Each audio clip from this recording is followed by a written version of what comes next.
Dean, is staff ready? Crystal? Be ready to make sure we have everybody settled and they have their packets at hand. Okay. We do have notebooks for you at all your places, and there's some supplemental information there about item 3 at your places as well. Okay. But we are And I'll ready. Bring the meeting to order for the May 21st, 2013 meeting of the Salina City Planning Commission. The first item on the agenda today is the approval of our minutes from May 7th. Gentlemen, are there any comments or motion to approve? Mr. Chairman, I make a motion we approve the minutes as presented. Second. Everybody second. All those in favor say aye. I think we did, yeah. It's kind of like a gun report. Yeah. Administrative items, number 2A, application Z13-1, staff report. Thank you, Mr. Chairman. Actually, that will, for the record, that would be a typographical error. Each and every one of these are public hearing items. So each of these would be subject to a public hearing requirement and would want input from people who are here in attendance. As to item 2A, this is a public hearing on a rezoning request that has been continued from its original hearing on March to April and now to May.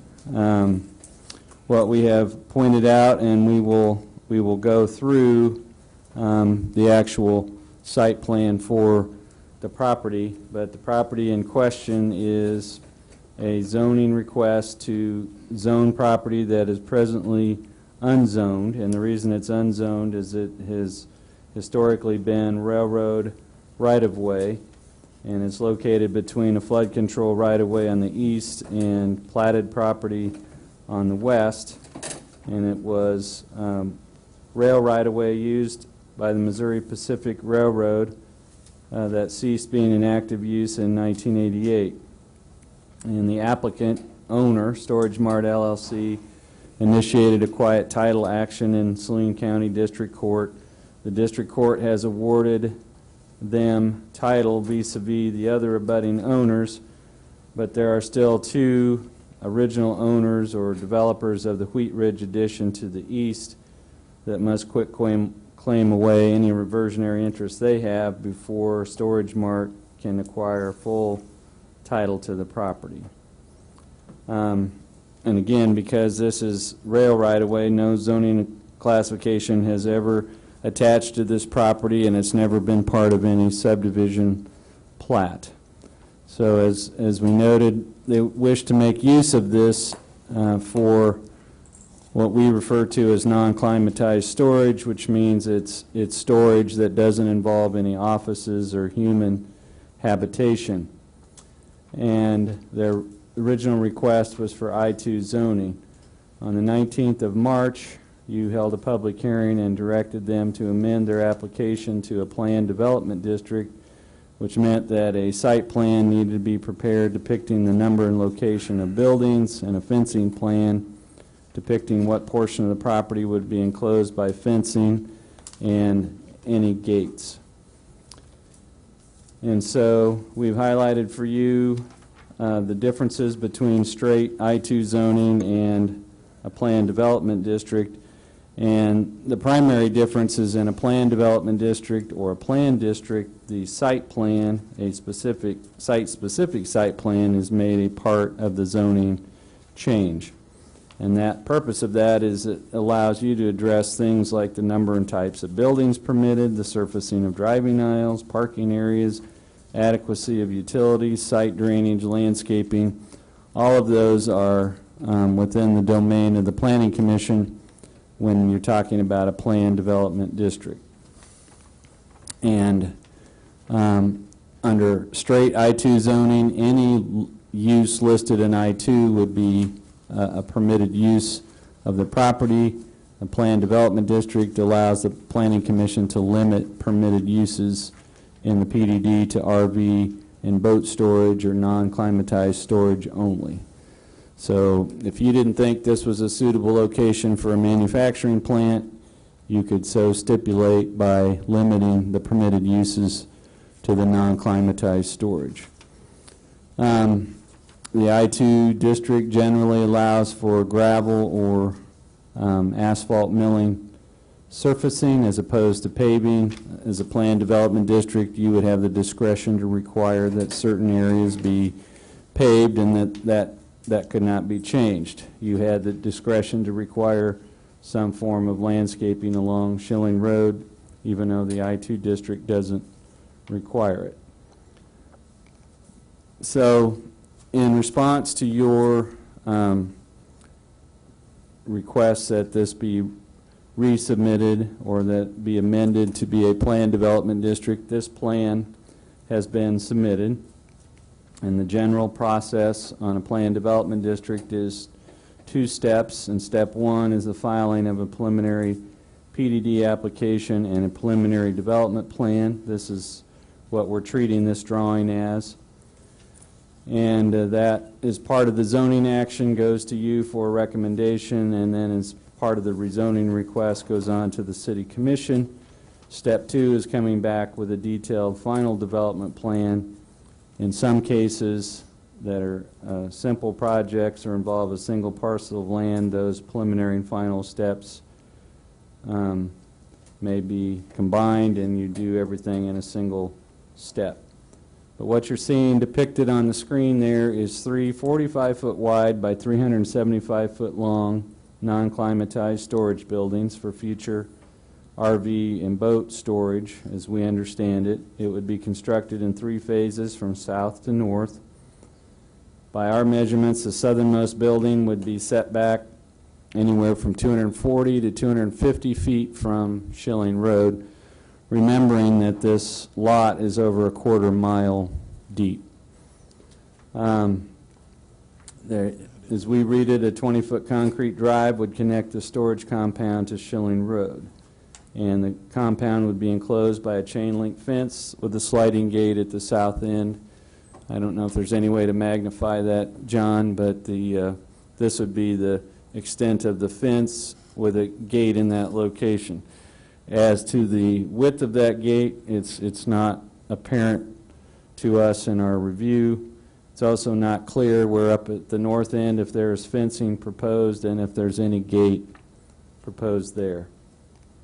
But as we go back, this site has between 3.61 and 3.62 acres.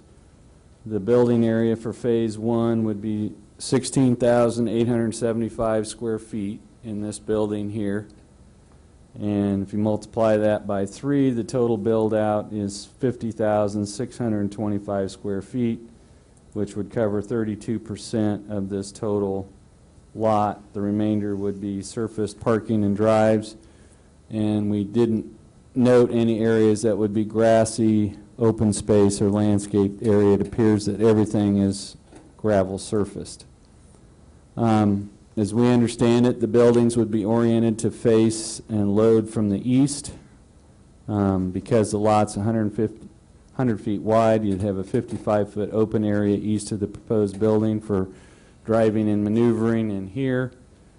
The 0 setbacks proposed over here, and that would assume one of 3 things. Either that the Salina Airport Authority is willing to grant a no-build easement on their side of the line, or that this will be fire-rated, fire-resistive construction, or the other option would be to move it over and provide at least a 10-foot setback. It is not clear to us from the plan what is proposed in this area here between Schilling and the first building.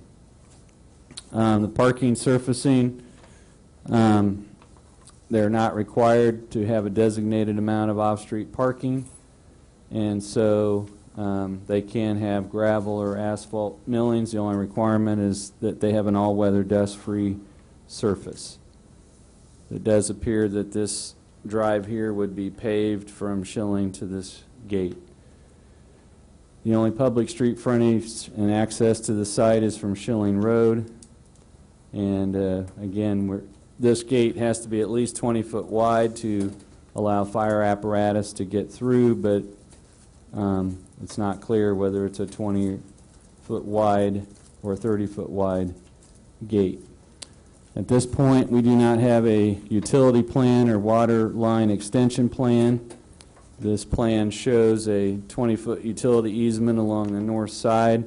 And if you want to slide up to the top, John, the one piece of information that is missing on this plan and would need to be verified is that there's a water line that comes across here, and it's possible that that north building is south of that, but we would need that to be verified just where that is. But there's a 8-inch public water main that comes across here, connects over to Centennial Road, and they would bring an extension down off of that that would serve at least one, possibly two hydrants that would extend 900 to 1,000 feet south of the existing line. There's no front yard landscaping required. Landscaping is voluntary. There was no landscape plan submitted with the development plan. There's no residential zone property adjoining this site, and no screening is required. Certainly the flood control levee on the east does provide a visual screen and buffer on that side. So what we would normally do on a planned commercial or a planned development district is that city staff would review the plan to determine compliance with city ordinances, regulations, and policies, and we would report that to you. The plan is to be scheduled for Planning Commission's consideration and public review at the same public hearing as the rezoning application is to be considered. The Planning Commission will review the plan to see if it demonstrates a satisfactory quality of design and compatibility with other uses and structures in the neighborhood. And you would have the option to approve or disapprove the plan, approve it subject to certain revisions or conditions, or recommend that they go back to the drawing board by resubmitting a new plan. What we pointed out in our report, and have attempted to do so at least consistently, is indicate that under Salina's zoning ordinance, and certainly the usual expectation of the Planning Commission, is that if you have property that's not platted, it cannot be rezoned or reclassified to a district without the property being platted. So the general practice, which would include the Quick Shop Edition case or some of Mr. Byquist's applications in Quail Meadows Estates off of Schilling Road, is that the zoning request and the plat application are reviewed concurrently. And that's what we've attempted to do here, but we had not received a plat for review, for concurrent review. So what we pointed out on page 9 is that no zoning change can go forward until and unless the property is platted. And if this application were denied for not being complete, then the applicant would have to wait at least 6 months to refile a new or similar application on the property. On the other hand, the continual extensions of the public hearing make it difficult for neighboring property owners trying to keep up with the status of the application and attend hearings to speak. And one neighbor we've heard from, Mert Sellers, the owner of Luminous Neon, is in Hutchison, and he has to travel here if he wants to be heard at a hearing. So the alternatives that we have identified is, if you wish to grant the application an additional time extension to allow a plat to be submitted, we'd recommend a public hearing on this application be continued to the June 18, 2013 meeting. And the alternative, you could recommend denial of the application based on the failure of the applicant to provide a complete application. So what we have is, I think, just a differing mindset from staff. Views this as not a simple exercise of taking railroad property that was never set up or designed to be development property and trying to convert it to development property is not a simple proposition, because when everything is laid out in here, nothing was ever contemplated that that railroad right-of-way would be used as anything but a transportation corridor. So things like the shape of it and utility access and things of that nature simply weren't part of any of the planning of the surrounding area. So this is not a simple exercise, and I believe from the applicant's perspective, they believe that it is or should be a simple exercise. We did this morning receive a plat drawing. We did not put it before you. We've not had a chance to review it. It's not a complete plat drawing, but at least it sends us the message that there is a desire or intent to move forward with the platting of the property. But what our practice is on concurrent review of zoning and plats is we get 12 copies of plats, and we send them to the Westar, Kansas Gas, AT&T, the cable company, county surveyor, the register of deeds, city utilities, the fire department, engineering department, and get their comments. If it's a residential subdivision, we send it to USD 305 and ask for their comments or impacts on schools. We have not had an opportunity to do that because we only received the plat drawing this morning and we only received one copy. So we don't feel like the Planning Commission is in any position to make a recommendation on the zoning change because it can't go forward until we have a plat that catches up with the zoning request. At the same time, this is a public hearing, and we would want to hear from the applicant and any interested neighboring property owners who have questions and questions from commissioners about this plan.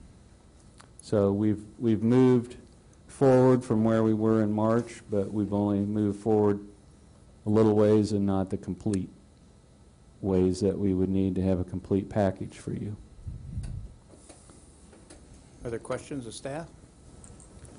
I have a couple. Sure, and I do too. Let me Go. Okay.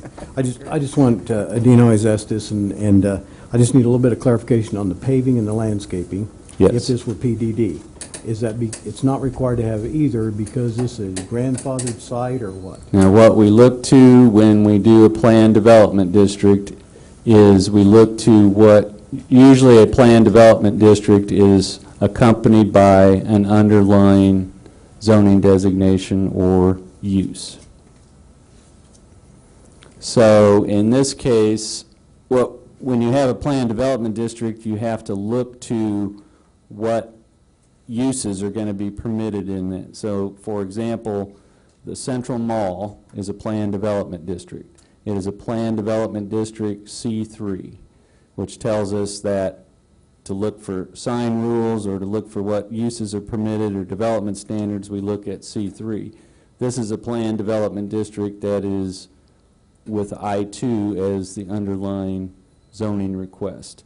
So we look to the I2 district for the development standards and the uses to start with, recognizing that the Planning Commission has a discretion to basically impose conditions or limitations that it sees fit. But only the I2 and the I3 districts do not require paving or landscaping, and this started as an I2 and has been modified into an PDD I2.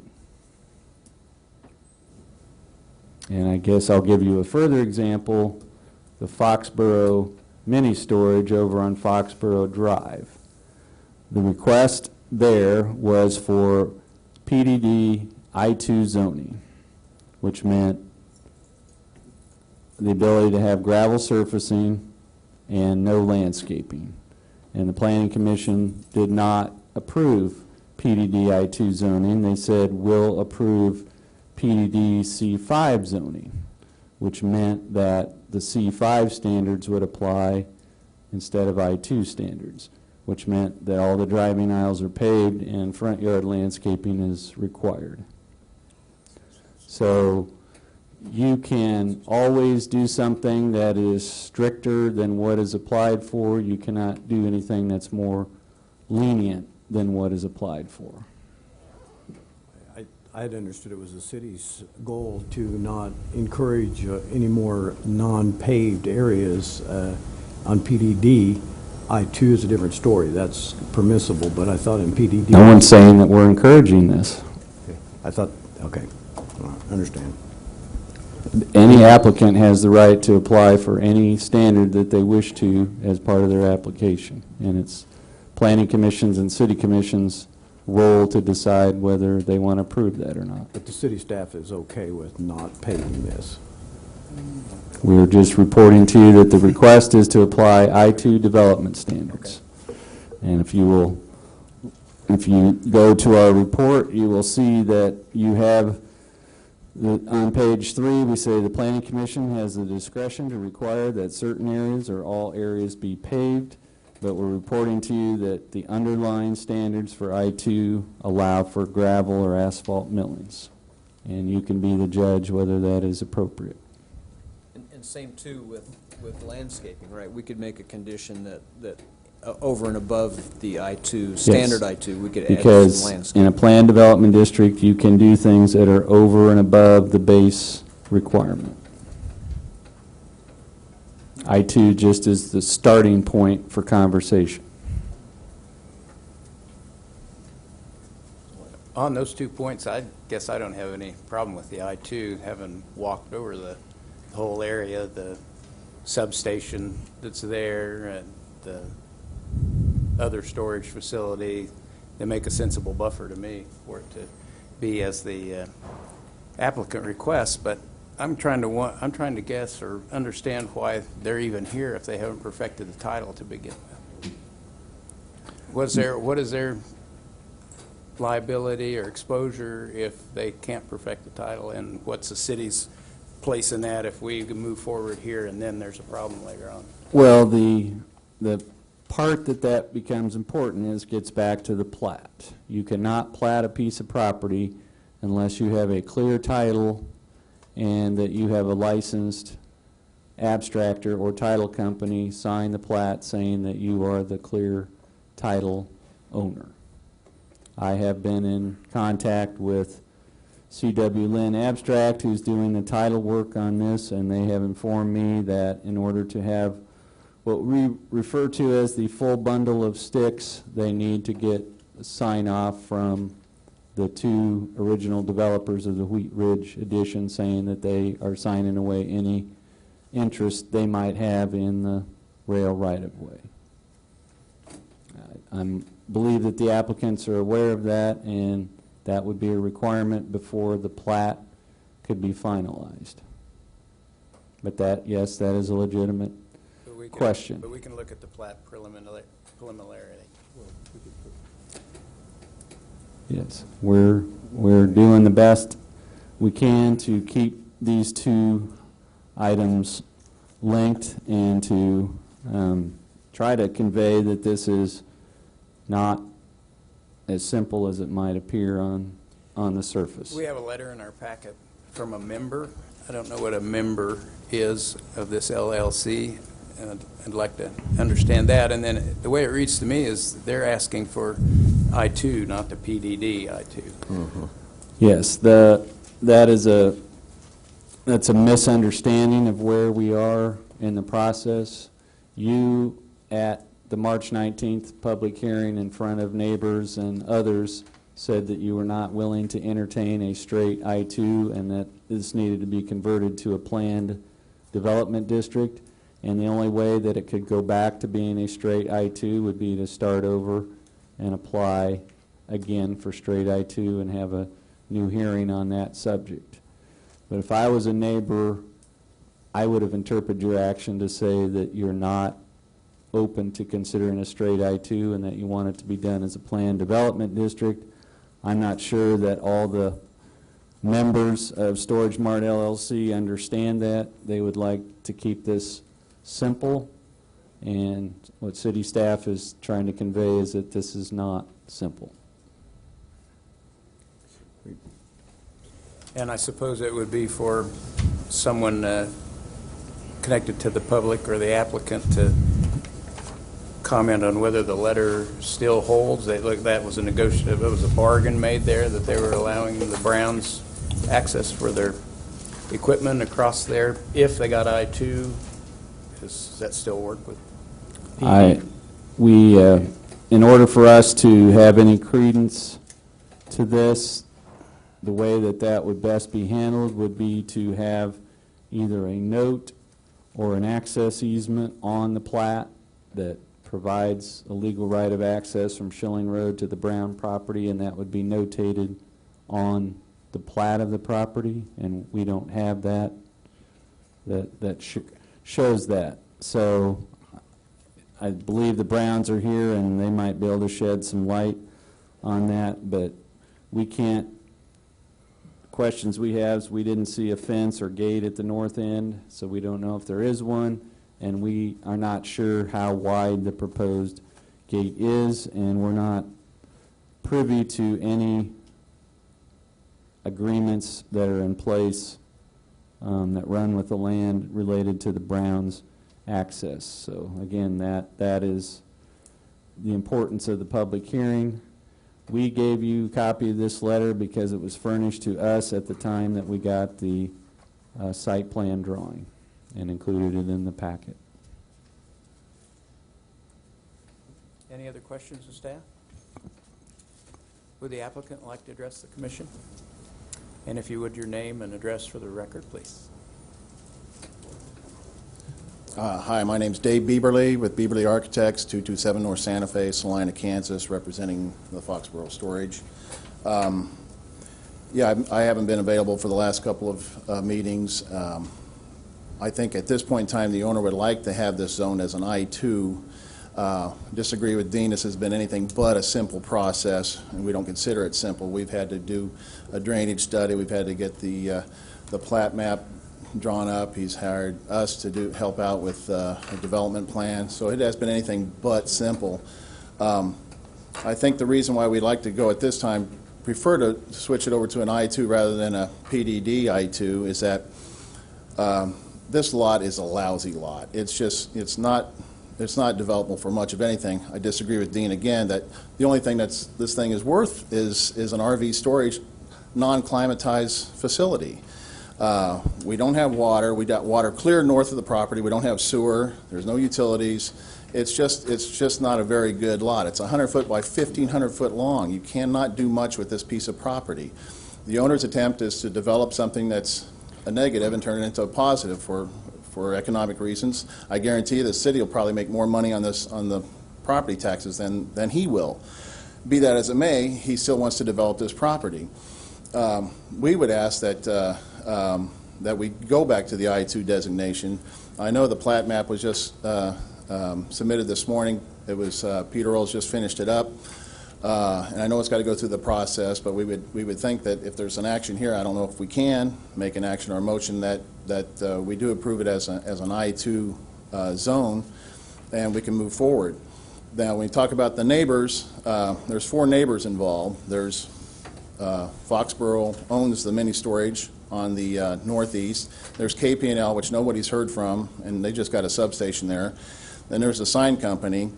I talked to Mr. Sellers this morning. He's detained because he's got some properties in Oklahoma that he has to spend a little bit of attention to because they got destroyed in the recent tornadoes. His 2 concerns, and I told him as a courtesy, I would express his concerns to this council, that he's worried about the dust and he's worried about the fence up against his property line. He'd like to see some vinyl slats put into the fencing. I talked to Marty Simpson, the owner of the property. He has no problem with putting vinyl slats in there. We'll put the pea gravel in to eliminate the dust. We do have a 20-foot wide concrete drive going up to the gate. The gate can be 20 feet, 30 feet. If the Browns want a 35-foot fence, we can put a 35-foot fence in there for their machinery. The other owner is the Airport Authority, and they've worked with storage people to give them a 25-foot no-build easement along their west property line, or their east property line, our west side. So they're in favor of it. I-2 is also part of the land use plan. It's in the economic development for the Airport Authority. So, and we feel like we've got our hands tied with just the physical constraints of the property itself. We don't want to come back and have to fight for landscaping, no landscaping. I don't think anything's going to grow on that piece of property. I mean, if you look at the pictures, there's a few weeds here and there, and that's it. And if we're going to be forced to put trees in there, we had a hard time getting them to get started on the mini mart or the mini storage facility, and he's finally got that going. So we just feel it, for our sake, we're not sure why this piece of property is so special that it has to be a PDD development. I'm just not sure. It's just an odd.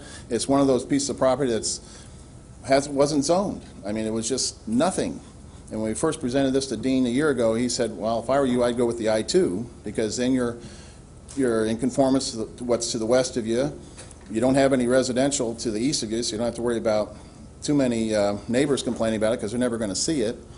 So go in for an I-2." And so that's what we prefer to do, is go back to an I-2 zone. If in the future, 20 years down the road, if this facility expands to the west, they acquire some of the Airport Authority property that's all I-2, it would just make common sense to keep it an I-2. And I can answer any questions you have. If the development plan that you saw, we would eventually put a gate on that north end just to secure the property. You know, that would just be common sense. So any questions you might have, I'd be happy to answer.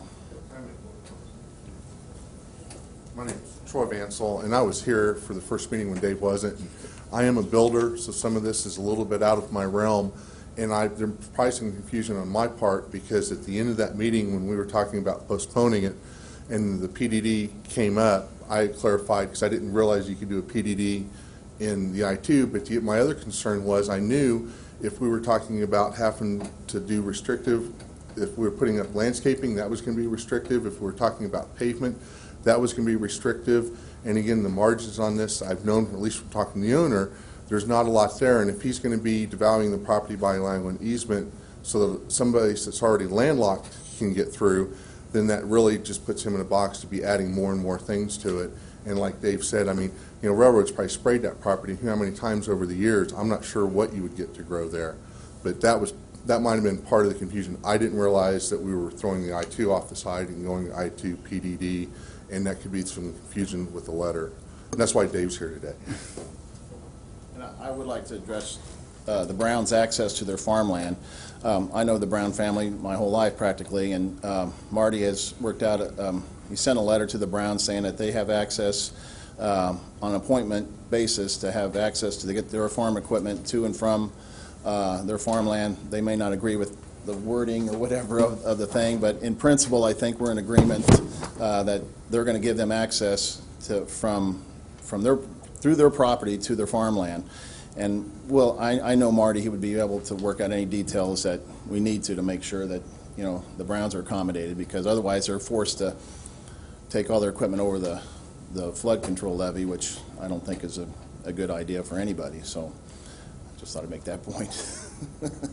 Jim? Thank you. Questions for the applicants? Yeah, I mean, in the letter regarding the Browns' access to their property, I think the letter is contingent upon this being zoned I-2. Did I read that correctly? Right. If we go PDD, does that mean this agreement is off with the Browns? I've been instructed if we go PDD, the owner is just kind of doesn't want to have too many restrictions on him. He's got enough as it is with the site constraints. He's almost willing to walk away from the thing, fence the whole property, and just let it sit and just be done with it. I mean, that's his thought process right now. Maybe you can help us out with that, because he's just it only makes economic sense if he can make the numbers work. If he has to start doing landscaping, it has to be irrigated landscaping. If he's got to pave the whole thing, at some point it just doesn't make sense to build anything if you're not going to get a return on your investment. So yes, Yes, yeah. thank you. So I have a question. Sorry, I had to get the mic on.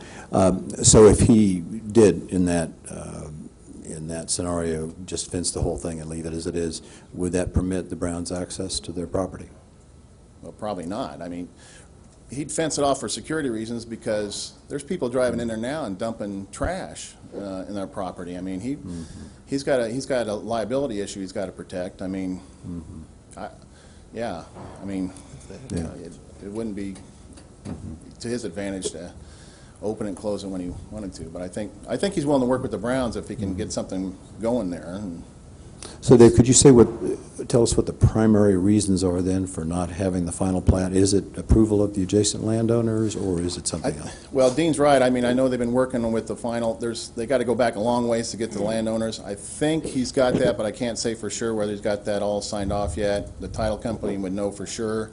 I know that's been a big cause of the final plat being produced because there's a lot of signatures that have to be on there, but I just, I wanted staff to know that the plat, we're not forgetting about the plat. It's been produced. We just got to get the final I's dotted and T's crossed to make it real. That final dotting of I's and crossing of T's is one thing that leaves a question mark in my mind. It would seem to the owner's advantage to have that done before coming to the commission. I think he's got the owner's approval on that or sign off on that to sign off that they're waiving their rights to the property.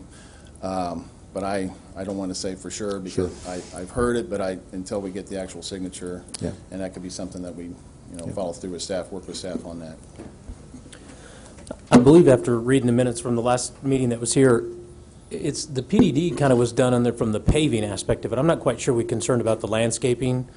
Anything would grow there. It's probably even better that, I mean, if nothing's going to grow around there. But I think this commission, as long as I've been on it, has been trying to, and I know that it's not cost prohibitive to do that, but I think that's the reason we were getting away from I-2. So in my eyes, and I cannot speak for my fellow commissioners, is that's where we're at a stall. And I'm not saying I could go either which way, but the reason we're not wanting to do I-2 versus PDD is it's the gravel situation, I think, there, because the neighbor next door expressed a huge interest of not having all that dust go over into his neon shop with people coming and going. So I think we're very sensitive to if we can control gravel, and if the owners of the property have something that is saying we'll do pea gravel, which is going to produce less dust, then that's something that we probably need to hear. But I'm also in agreement with David down there that it's hard for me to, I'd love to give you direction to say, okay, go do this, but it's also frustrating for me to be sitting here trying to put something together that I can't even put together for you because we don't have a plat.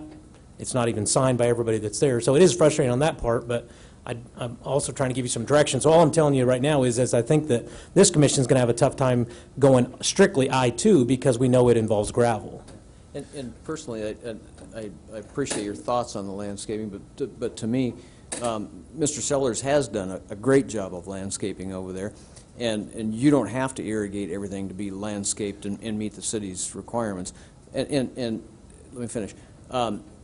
To me, it would add continuity to that drive along there. I mean, you got his stuff, and then it looks nice, and then this with bare dirt. I know what you're saying, but if you've driven by there, you know that this is a mound, this is an old railroad track. It's not like Mr. Sellers' property. Mr. Sellers is down low, he can irrigate, he's got a nice lawn, he's got good trees. I mean, Marty's even talked about if we could plant trees on his property that would shield, this development, he'd be willing to work with the neighbors. He's not interested in doing a lousy piece of property. He's interested in doing something nice. But if we get back to the PDD and staff come back to us and said, we want you to plant one tree every 10 feet, we can't physically, realistically do that, we're stuck. I think I'm like Commissioner Welch, though. At this point, you haven't given us anything. The staff needs a plat to deal with, as do all the other agencies that are involved. We need a plat to deal with. And if you know our thoughts about paving, if you're going to give us something about paving or use of pea gravel or stuff, we need to see some finite data on that. We want to know that pea gravel is going to be less in this term of dust production or whatever, and then give us 2 or 3 little landscape elements or something. Maybe it's not full thing that they want, or give us something we can live with. Something aluminum from Mr. Sellers. But give us something. I understand, but we also got two applications going simultaneously. One is the rezone, one is for the plat, right? I mean, we That is kinda correct. did it concurrently because it was a time-saving factor, according to staff, so we can try and get a bunch together one time. It is very common to do it concurrently. It is not common not to have the plat at the time the application's initially filed. That's not what the school district had their Hegeman Operations Center, that they had their rezoning and their plat were done simultaneously and concurrently because that property was not platted. It can be done, it's just that these haven't been staying on the same track. I think the point that we want to keep going back to as we discuss particulars about this plan and talk about different aspects of it. If you have a straight I-2 zoning, if we go back to square one, then you have no ability to limit uses on this property. So if somebody wanted to come back later and use the I-2 zoning to apply for a conditional use permit for a salvage yard, they could. Or if they wanted to put some other I-2 use here, the I-2 is open-ended zoning, there's no limit on uses. If you have straight I-2 zoning, you can look at all the plans you want at the hearing about the location and number of buildings, but those are not binding on the applicant. They can show you one thing and do something completely different, whether it's fencing, gates, number of buildings, location of buildings. The plan doesn't mean anything if you have straight zoning. What a planned commercial district does, or a planned development district, is it ties a plan to the zoning change. We're going to recommend this zoning change, but it's tied to this plan, not open-ended. So if you go back and we roll the clock back and we say we're going to start over and we're going to go back to just straight I-2, then our report to you is not going to be very specific. We're just going to tell you what I-2 allows and how it fits in, but you can't discuss good uses and bad uses. You can't discuss location and number of buildings. You can't discuss fencing and gates. You can't discuss surfacing, because those are all off the table. They're only on the table if you have a site-specific plan that's tied to the zoning change. And so the reason that we put in your packet a letter that I wrote April 10th to Marty Simpson to explain to him where the Planning Commission was in this process. And I informed him, to follow up on Mr. Vansel's reports, that the Planning Commission voted 7-0 to direct the application to be amended to a planned development district, which means that the applicants and their architect need to prepare and submit a site plan depicting the number and location of proposed buildings, a fencing plan for the property for review in conjunction with the zoning request. The fencing plan should depict what portion of the property would be enclosed by fencing and the location and width of gates. It also went on to explain what was needed in the way of a plat and who could do it for them. And so once we have gone down that path, we can boomerang and go back, but essentially we would be needing to re-notify Westar and Luminous Neon and the Browns and Salina Airport Authority and say we're winding back the clock and we're going back to straight I-2, and this is what that means as opposed to this. Well, it seems to me, and not to belabor this, but it seems to me like you're really not wanting PDD. You're wanting to apply for I-2. Right. Is that what I'm hearing? So Right. so really we're at a stage here where if I-2 is what you're applying for, we need to make a decision whether we're going to grant I-2 or not. That's really the decision that has to be made. Exactly. Because we've asked you to do PDD, and it's apparent that that's not of interest to you. So we're at the point of I-2 decision, and to make that decision, it seems like, to be consistent with what city staff has asked, you would have to have these things in place, including the plat. and not just to start on the plat, but the plat in its full entirety done, and then make an appeal to go I-2 zoning. It seems like the process. So it seems like we can't take action. If you're wanting I-2, the city needs some things before we can even make a decision on that, would be my understanding. I'd like just one comment, is just that this piece of property never had a zone designated to it, ever. But I And we're thought kind of in Dean- this twilight zone deal where it's not like where the school's coming in wants to rezone something and it's already been platted, or they're going to do a new plat. There's been a zone, we're asking for a zone, we're asking for this piece of property to be given a name, give it a zone, give it a designation. I thought Dean said it couldn't be zoned unless it's platted. Did I misunderstand? No, it cannot, there's nothing can, even if you said, we vote to recommend PDD I-2 zoning for this tract today, that recommendation would go nowhere, because it cannot go anywhere, it cannot go forward until there's a plat with it. That was my point. I think we So- can't take action because you don't have what you need. The plat has to either come consecutively with the zoning request, or it can lead the zoning request. Yes.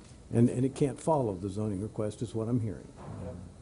If But I don't think- It can follow, but it needs to follow at some determined time. And there's basically, if you make a recommendation, and within 40 days from today, that your recommendation on the zoning never makes it to the city commission because of the lack of a plat, then it's as if that recommendation never happened. I think, Ken, what's in front of us today is they're coming to us saying, look, we want I-2, you That's want right. PDD. If you don't give us I-2, there's no reason to draw the plat and even come back. So I guess- understand that. So I guess what they're you're looking for is some clarification Yeah, and I of, think there's probably a misunderstanding on our part, too. If we wanted to extend this, I don't know if he wants to extend it 6 months, but if we want another 4 weeks to file the plat, I think that's doable. I'm pretty sure that the other owners are agreeable to sign the plat and get that document filed and everything's done. That clears the hurdle that Dean's talking about of changing or zoning something with it having a plat attached to it now. We can do that. But yeah, you're but your exactly plat's right. coming back to us with straight I-2 zoning. Exactly. So Dean, the process here is he's withdrawing the application and coming back with I-2, and then we're doing all the notifications over. Well, you can straighten us out, but I will tell you how staff interpreted your March 19th action. The way that staff interpreted your March 19th action is that you told staff and the applicant that you were not willing to consider, support, or recommend approval of straight I-2 zoning. However, you would consider an amended application that involved the planned development district. Having basically decided on March 19th in front of a public hearing that you weren't going to consider I-2 zoning, what we would have to do is go back and re-notify all the owners. You took the bat out of the applicant's hands on March 19th. You said, we're not going to entertain an I-2 zoning designation. We want this done as a planned development district. Well, I'll say in our defense that they didn't have the right representatives of the application here, and Yeah. Troy gave us the So feeling that what that was going to be an what acceptable you would have to course. do today, we have option one there. If the commission wishes to grant the applicant additional time extension by allowing the applicant to submit a plat, we'd recommend that the public hearing on this application be continued to the June 18th, 2013 meeting. You would have to indicate to us that you would want direct staff to notify the neighboring property owners of basically a reversion back to the original I-2 zoning request, and that's what you're going to conduct your hearing on. Because when you conducted a hearing in April, you were conducting a hearing on a PDD application, and today's hearing is on a PDD application, and we cannot go back to a straight I-2 without notifying all the neighboring property owners that the application is again being modified. I'd like to ask the other commissioners how they feel about that. Because when I came into the meeting today, I was ready to deny this just because we've taken so much time here with it, and if the applicant wasn't willing to put his best foot forward to represent himself, we were spinning our wheels quite a bit, and I just don't have time for that up here. There's too much of it. Just we clear the decks, and you come back in 6 months, you can get the feeling that the I-2's not in favor of by this group.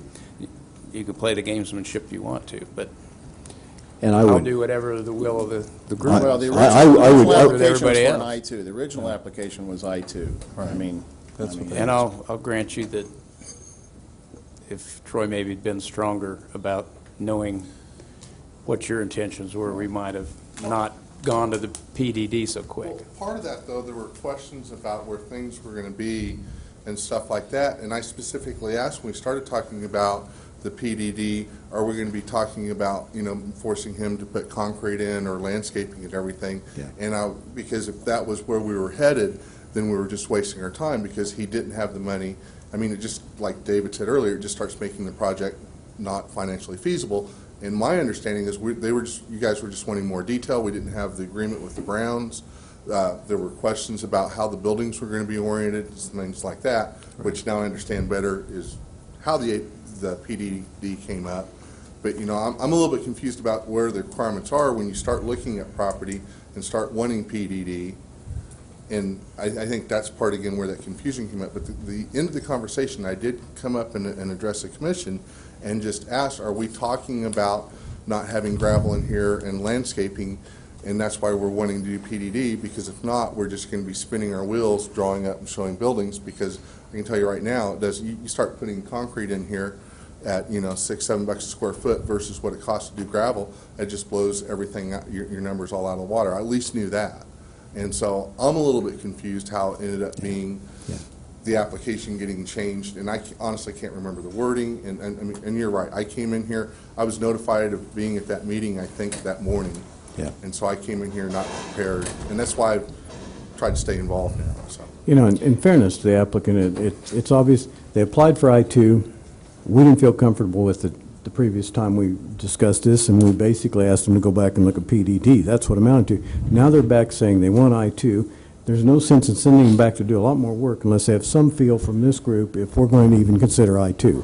Otherwise, they're just wasting their time and spending a lot of money. Well, I'd hate to send them back without some consensus from this body as to whether we'll even consider I-2. And then if we say yes to considering I-2, then there's some timelines that have to be invoked as far as public hearing on I-2. You'll have to have some plat work done apparently within 40 days of approval of I-2 if they come back. So I think my feeling is to make it simple, we have to let them know if we're going to consider I-2 or not. Isn't that what isn't that where we're at? Well, I think that's what we did last time. And I do too. Commissioner Ryan, that's what he's asked us for is the same consensus type affirmation of what we found last time. And I guess for my part, I would not be in favor of granting a straight carte blanche I-2 right now at this time. Yeah, and I made that statement last time, and I'm not in favor of it either. I just don't want to have them leave again questioning where we're at. I want to kind of weigh in just on the overall atmosphere and concur with Chairman Ryan's assessment in general, but just to add that it seems like there have been good faith and good intentions on the part of the presenters as well as the commission. The owner hasn't been here.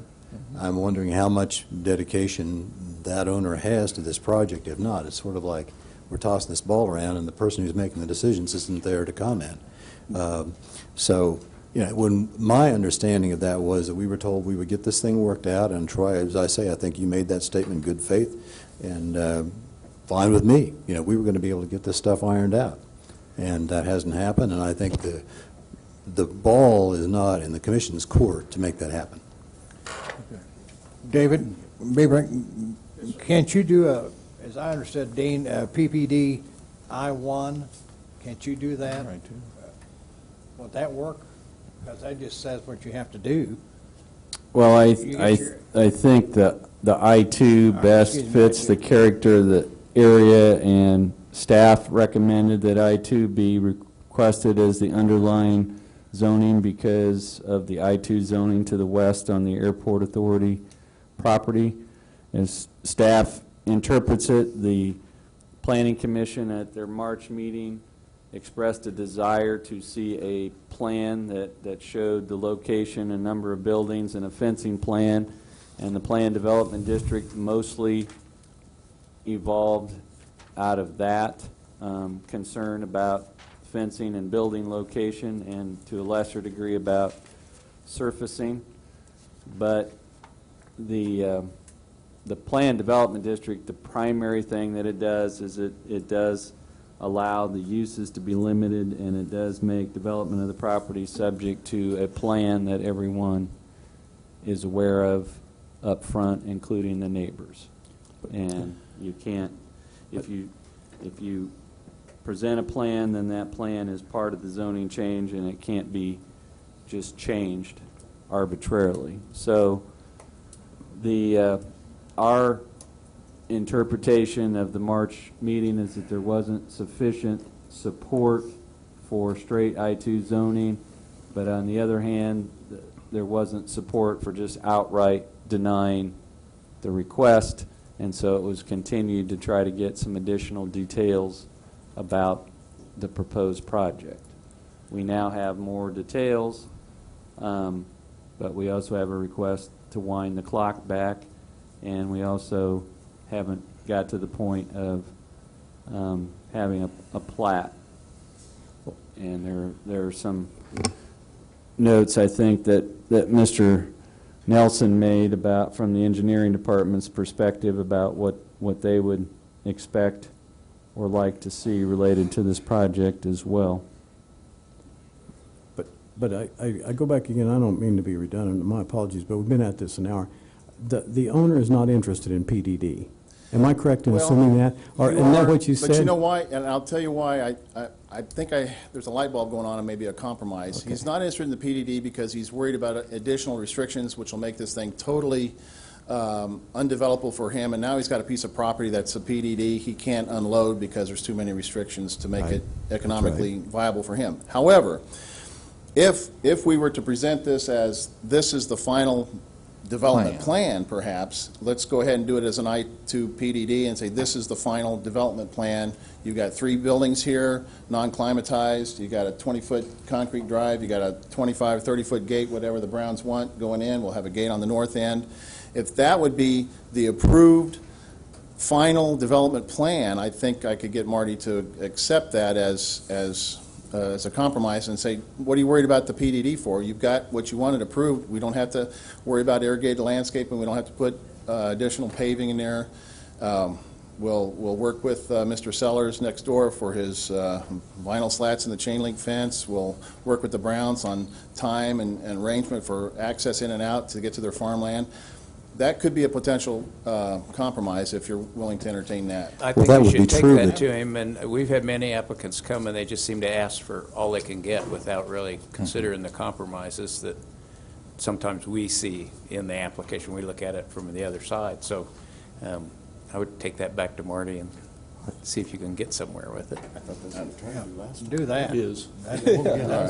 That is what we. Okay, and that's fine with me. I mean, and we have to wait 6 months or whatever we got. I mean, I don't know. I mean, Well, I I'm don't know always he's willing interested to in doing this bend whole over process backward to again. try to help the entrepreneur move his things forward. I'm okay with continuing this according to the staff's first recommendation, and they can do whatever they need to do to notify. What do we need, if you're willing to take it back and discuss am. these options, what motion, do we need to make a motion, or can we just? Well, before any motions, gotta is finish a that, few more before any motions, issues. is that time frame suitable for you, the June 28th date? Is that? June and- 18th. Thank you, June 18th. Yeah, I mean, Is that sufficient time for the landowner? I know you're speaking for the landowner, and he's not here, but.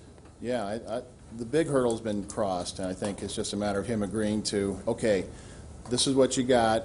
These are the restrictions. We're going to consider this the final development plan of the I-2 PDD.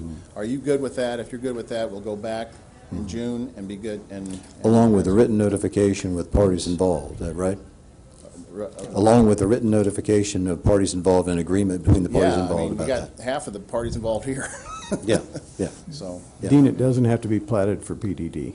Yes, it does. So we still got the plat issue. You Yes. still have to- So we can have that. The main thing that, right now, we have what we interpret to be an application for PDD I-2 zoning.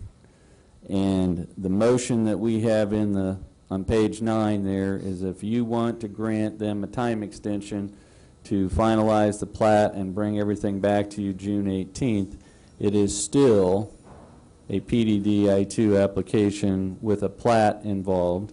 And nobody on city staff is suggesting that this is a great place for a tree nursery or anything else. It's compacted rock. It's not a good landscape for any type of vegetation. And we're not suggesting that they pave the entire site. We're just saying that if you're a neighbor and you're interested, that the planned development district is the best means for assuring the neighbors, the planning commission, and any other interested party that what you see is what you get. Because if it is straight I-2, then all of these plans that we're looking at don't mean anything, because if you grant them straight I-2 zoning, then they can turn around and do something completely different that I-2 would allow.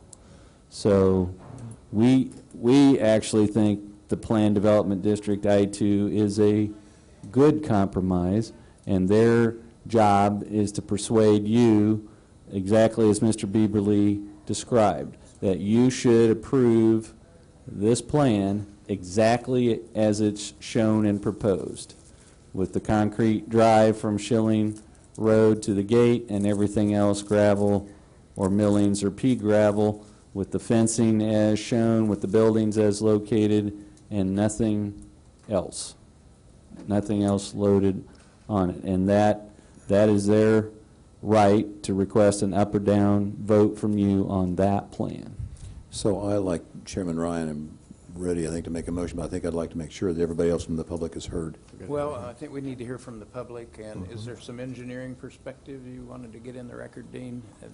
Yeah, I think Mr. Nelson would just like to get into the record some of the things that relate more to the plat than the zoning aspect of this, but just as it relates to utilities and drainage. Can I ask just one question? Because I want to make sure we're not here in 30 days rehashing things. On the gravel, whether it's AB3 or pea gravel or whatever, if the luminous neon guy is in agreement with what we're proposing, is that deemed acceptable, or are we looking strictly at pea gravel? I'm just looking at what the options might be as it comes back up to you. I don't even know if there's a difference in cost. I I mean, I frankly think you're don't asking care. us to make the proposal for you. Yeah. Okay. Well, Well, I wasn't the one that brought up pea gravel, that's why I'm asking. I'm more concerned with what the neighbor has to say. If his concern is, and he's fine with what you bring there, and he stands there and says, I'm the neighbor who's concerned about that, I can't make decisions. I'm not No, I around there. understand. I Those was are- just wanting to but, clarify a yeah. little bit, because they have talked to him, and he did talk about vinyl slats and the fence being acceptable. So, okay. Yeah. Thank you. Mr. Nelson? Yes, Mr. Ryan. Mr. Andrew provided me the drainage report earlier this afternoon, and I took a look at it, and I had several concerns about it as I looked at it, as it compared it to the standard criteria for submittal of a drainage report.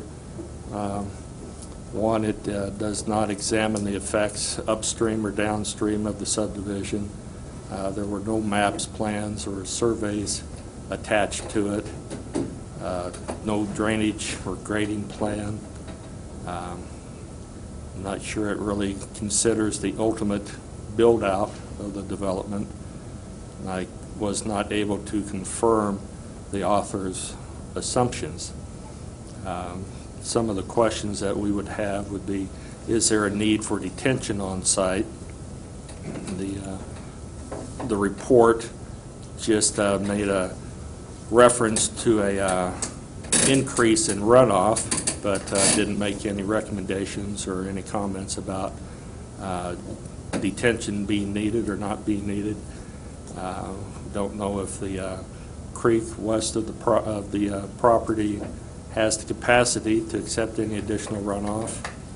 And then, as Mr. Andrew noted, we have some utility concerns about the location of the existing water line and what may or may not be built over it. And additionally, there is a force main that runs diagonally across the south end of the property that I don't see as being attended to at this point. So that, in a nutshell, would be some of the questions I would have. Mr. Beaverly? Yeah.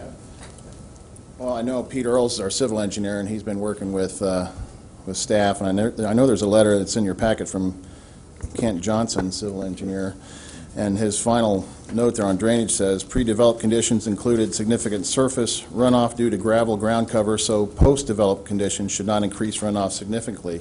The existing site is hard-packed gravel as it is now. We're not doing anything different than, or there's not going to be any, detrimental effect by putting more gravel on there, so I don't think the runoff's a concern. We definitely will locate the water line. I think that shows up on our survey, and we can put that on our final development plan. So, and we'll work with staff, whatever they want. I think we'd want to hear from Mr. Brown or any other interested parties from the public as part of the public hearing before you made any recommendations. All right. Thank you. Mr. Brown? Mr. Ryan and Commissioners, thank you, and thank you, Dean Andrews, for all the time and effort and work that you've put into this plan today. We have heard from Mr. Beaverly today, and we talked a little bit before this meeting. A lot of the things have already been said that we are kind of in agreement with. We do like the proposal of having that 20-foot cement or some kind of entrance there. That makes it nice for the public streets. Schilling especially won't be acquiring quite as much mud or dirt or gravel on its surface. The second thing would be, you spoke of a 20-foot gate. I think at the last meeting or the last previous meetings that we have attended that it should be a 30-foot gate because of our tenant farmer who goes in and out of that area. His equipment does require a 30-foot, probably nothing more than, but at least a 30-foot gated entrance into that. We feel that that area should be fenced, like has been proposed. First of all, if people are going to have their RV vehicles and boats and other pieces of equipment or property out in the open air, you don't want somebody coming along and vandalizing it, which would be open to anybody.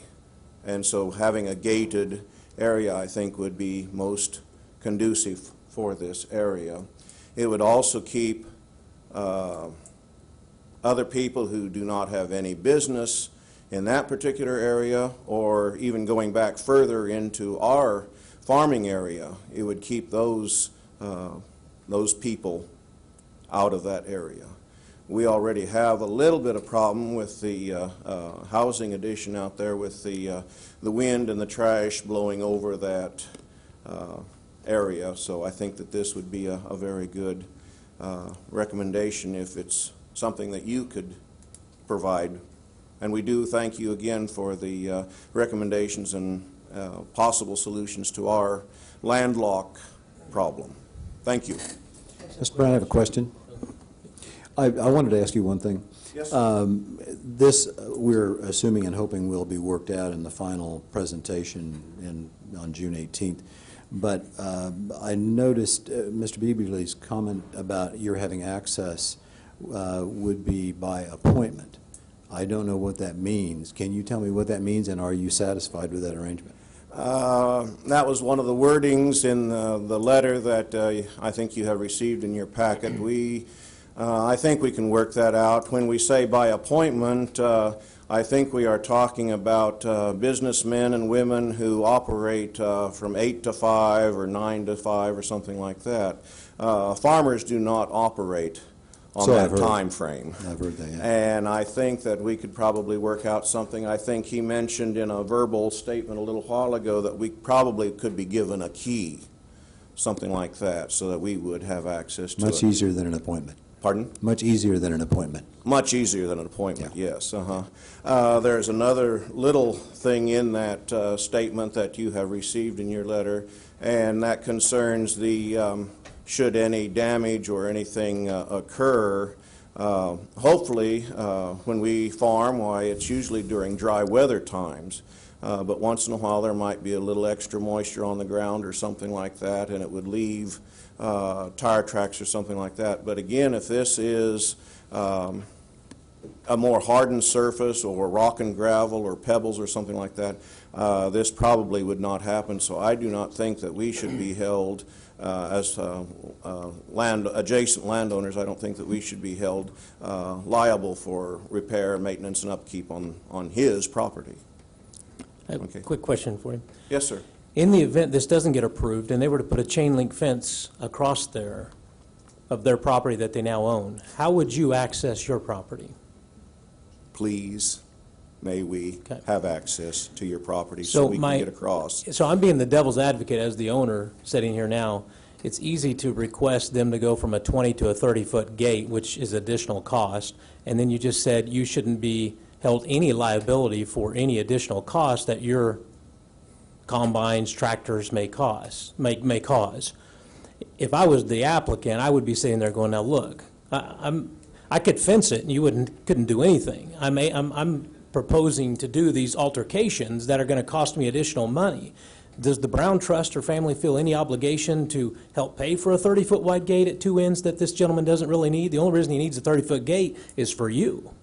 He could do it with a 20-foot gate. He could do it for a 20-foot gate, and he could lock us out, but I don't think that that is totally his intentions on this. I think... I'm just bringing it up saying, Yeah, it's easy to ask and say, well, we want this, this, and this, but they also could put a fence up and you don't have anything. So I'm just saying, in good neighborhood, it sounds like they're being great neighbors. And you're great neighbors, you may want to look at them and say, hey, Okay. for Well, that ingress egress, here's what we're willing to do for lifetime ingress egress. Okay, Because- along those lines, too, we have already worked with them in an earlier situation where we allowed him to take rock and gravel and dirt to build up his area so that he would have something that he could find usable.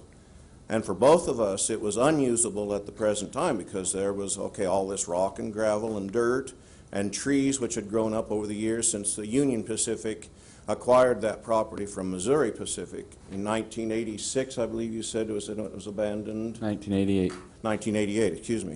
Okay, 1988. And it also allowed for unsheltered or homeless individuals, men or women, I think most of them were men, but it allowed an atmosphere for them to congregate in this area and create some unwanted problems elsewhere in that particular area. I think what we have done so far has proven that we are most willing to work with Marty Simpson and the Storage Mart LLC, since we have provided dirt and rock and gravel so far and have allowed him to clear that area and make it more usable for either himself or some other entity that might come along later down the road. I know that we have worked with the Union Pacific Railroad on a past matter, and it literally takes an attorney to get any response or any action from the Union Pacific Railroad Company. I, as an individual, or you as an individual, cannot approach them and say, hey, we want this ground. It has to be done through legal and other fees that are involved with that. And I think both of us have done that, and we still are not at a point yet where we have a marketable title for that property, but we are working towards it. The Union Pacific has a lot of attorneys that you can work with, and they all give you a little bit of a insight as to how their organization works and how they want you to jump through the hoops to do the things they want you to do. But in the long What I run, hear you saying is you have an ongoing working relationship. I think we do. Mr. Simpson. I think we do. At least we're still able to talk to each other without. Yeah, I don't think that would be too much to ask, a 30-foot fence, gate. Thank you. Other questions of Mr. Brown? Is there anyone else from the public that would like to address this application? I'll bring it back to the commission for discussion. Gentlemen, is there any more discussion on this issue, or is there a motion? My suggestion, if the chair would so allow, since items 2A and 2B are linked together, you could dispose of both of them in one motion. If I referred you to page 9 of the zoning staff report, that if you wish to grant an additional time extension, we would recommend the public hearing on this application be continued to June 18, 2013 meeting, that you can include items 2A and 2B in that motion and address both of them. Since Dean has put that so well, I would so move. Very good. Is there a second? Yes, second. All those in favor of the motion, say aye. Aye. Any opposed? There are none. Okay, so what we will do for the benefit of Mr. Bieberly is we will take that plat and we will distribute it to all the agencies that I mentioned, and we will compile any comments or things that they have from the various departments, and then we will inform the applicants through Mr. Bieberly that these are comments or requests for additional information received from the plat reviewing agencies, and hopefully have those addressed and resolved by the meeting on the 18th. That plat being one you're going to receive, or the one? The you said one you that we have, we will take now and distribute it immediately to these other plat review agencies and get their feedback. Thank you. Thank you for your time. We'll move on to item number 3 then, application Z133, filed by Jeff Wells, the staff report. Thank you, Mr. Chairman. This is also a public hearing item, and it is a zoning request. And the focus of the zoning request is the northwest corner of South Ohio Street and Greeley Avenue. And you'll see that the primary applicant is Mr. Jeff Wells, but this request also involves multiple owners. And we've gone, in the staff report, we've gone into those in detail. But this right here is Barry Martin and a State Farm insurance agency. This property here is owned by Ben and Lavelle Frick. This property here is owned by the principal applicant, Mr. Jeff Wells. This property is owned by Pete Brungart and his wife. This is owned by Dr. Fredrickson and his wife. This property is owned by David and Nancy Bixby. This property is all zone C1. It was platted in 1958, and that Hazelwood Edition plat contains 27 lots. And this is the way it was platted. And there was a tendency in the 1960s and early 70s to plat fairly modest-sized lots. And so a lot of these are 110 feet deep, 60 feet wide, with some variations. But if you're familiar with the area, Hazel Court is almost entirely residential, and it's almost entirely duplex or other multifamily residential rental housing. And the Greeley Avenue and Ohio frontages have been zoned for C1. And lots 26 and 27 on Hazel Court back in here were rezoned in 1985. To allow for expanded parking opportunities.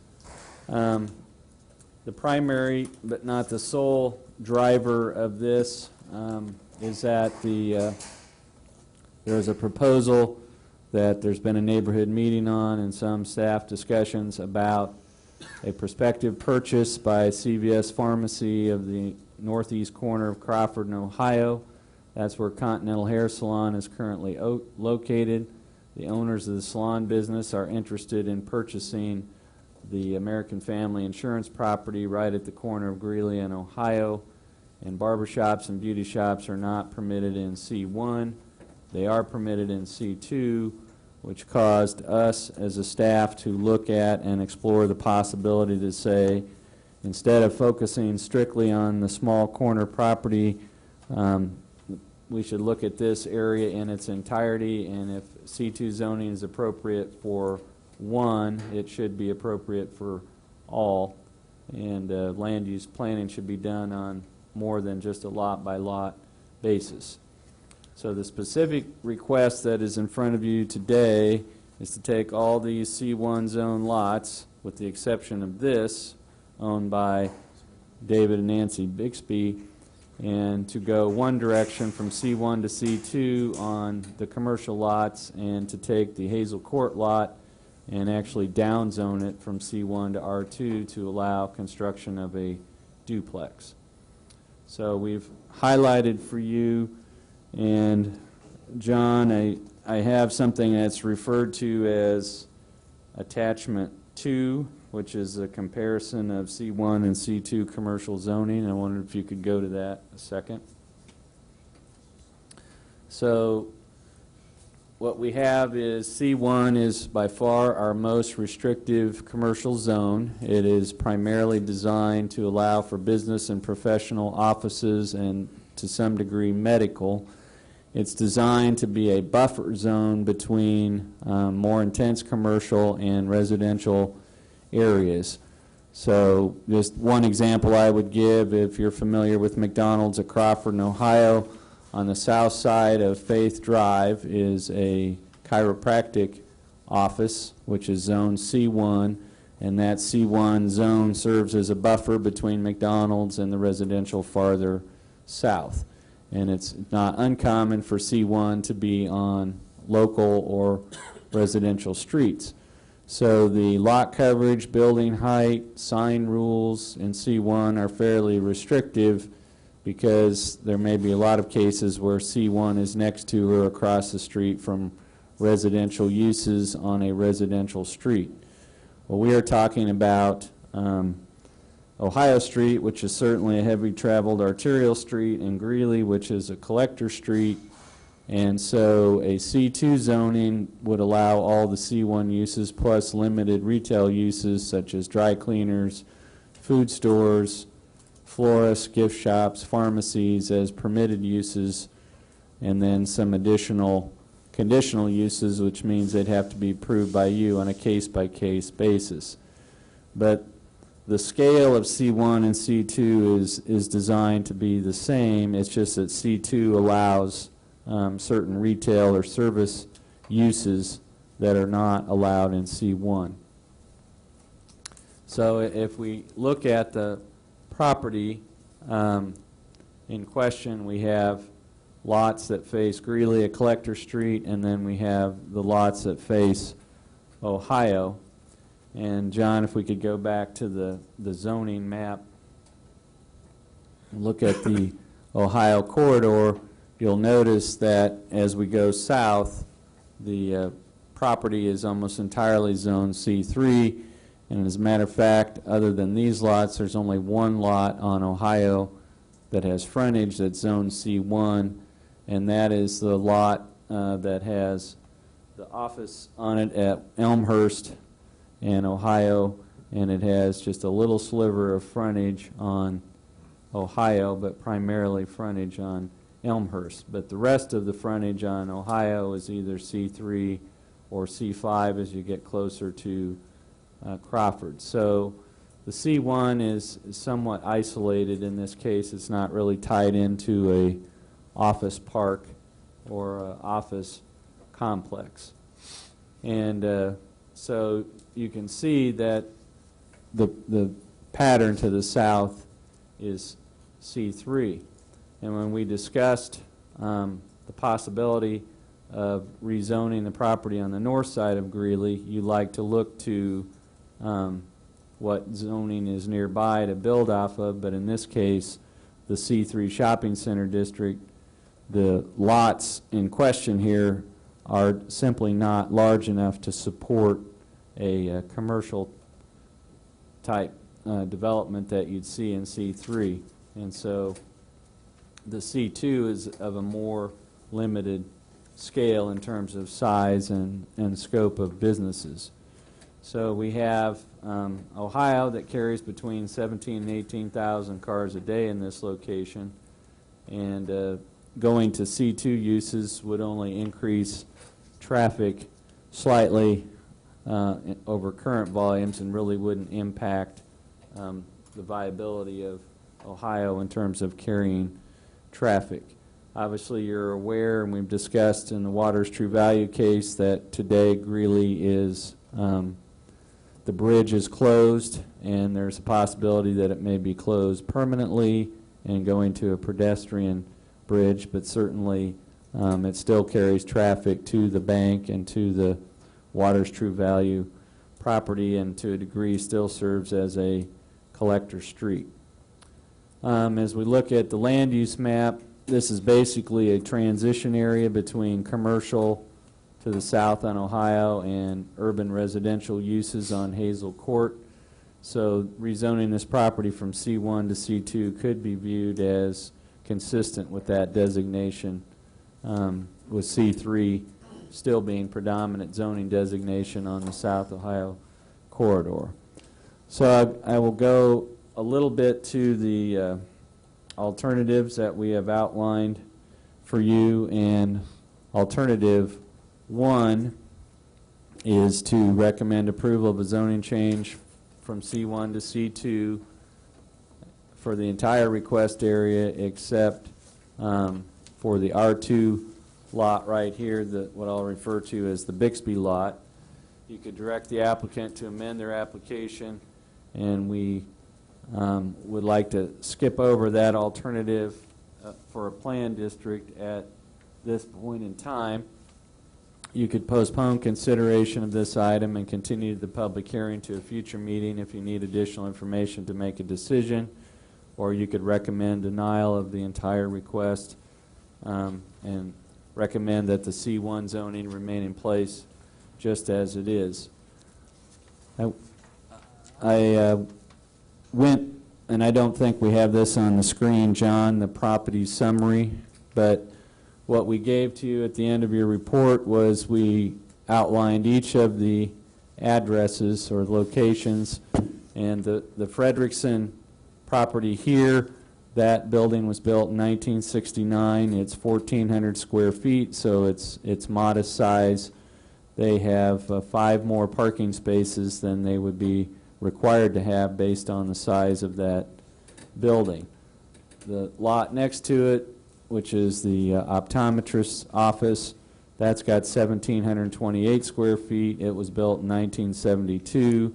It's on a slightly smaller lot. They have, by our count, two more parking spaces than they'd be required to have. The property here was built originally as a 30 by 36 foot building, and then there was a 12 by 22 foot addition built shortly thereafter in 2003. So it's a 1,344 square foot building on an 8,800 square foot lot. Our required parking for business and professional offices is 1 to 300. So the requirement is that they have 5 spaces. They actually have 9 at this time, and this is the only site that is subject to an approved landscape plan because it was built in 1998. Next to that is a building that's owned by Ben and Lavelle Frick, and that is 1,248 square feet. It was built in 1973, but it's part of a lot that contains 25,000 square feet, which is by far the largest parcel in this request. And then the State Farm building is only 912 square feet, very modest size, built in 1975. And based on that size, they'd be required to have 3 spaces, and they have 6. 2 of those are grandfathered in gravel spaces. And then this lot here contains 7,340 square feet. It's 60 feet wide. It would take a fairly narrow plot plan, but you could fit a duplex on that lot and be able to provide 4 off-street spaces. And then we provided, just for comparison purposes, what the current site is for the Continental Hair Salon in terms of the relocation. John, if you could go to the supplemental staff report, summary of possible findings. what we would like to do in terms of our report is just focus on the, not that one, the summary of possible findings. And if you could pull that up. What we would like to do is focus first of all on the case for or justification for going from a C1 to a C2 designation. And these are a summary of possible findings you could make in support of a C2 zoning designation. So in terms of summarizing our report, as you saw from the map, this is a relatively isolated C1 district. It's not associated with any other office park areas. It has frontage on a heavily traveled arterial street and a collector street, except for the lot on Hazel Court, and we have C3 zone property to the south. What we pointed out is if you look at this subdivision, the lot sizes simply aren't large enough for C3 type development, so we encouraged the applicant to pursue C2 zoning instead of C3 because C2 is more appropriate for the lot sizes and the scale of development in this area. If we had C2 zoning, we would still have a buffer between the C3 type development to the south and the housing to the north. Although C2 allows increased signage compared to C1, it would not be out of scale or out of character with what you would see normally on arterial or collector streets. It's not an area where we have residential housing on the south side of Greeley or something that might be affected by slightly larger signs. Going to C2 would have no impact on public facilities and services. And if you look at the locational criteria for convenience, retail, and service businesses, this corner location meets that criteria, whether you look at it from an urban residential or commercial perspective. So we think based on those findings that would support a change in zoning classification from C1 to C2 for the already developed and vacant commercial lots, but we think the lot on Hazel Court has different characteristics. It doesn't have the Ohio or Greeley frontage, and that R2 is an appropriate designation for it, consistent with all these other R2 lots.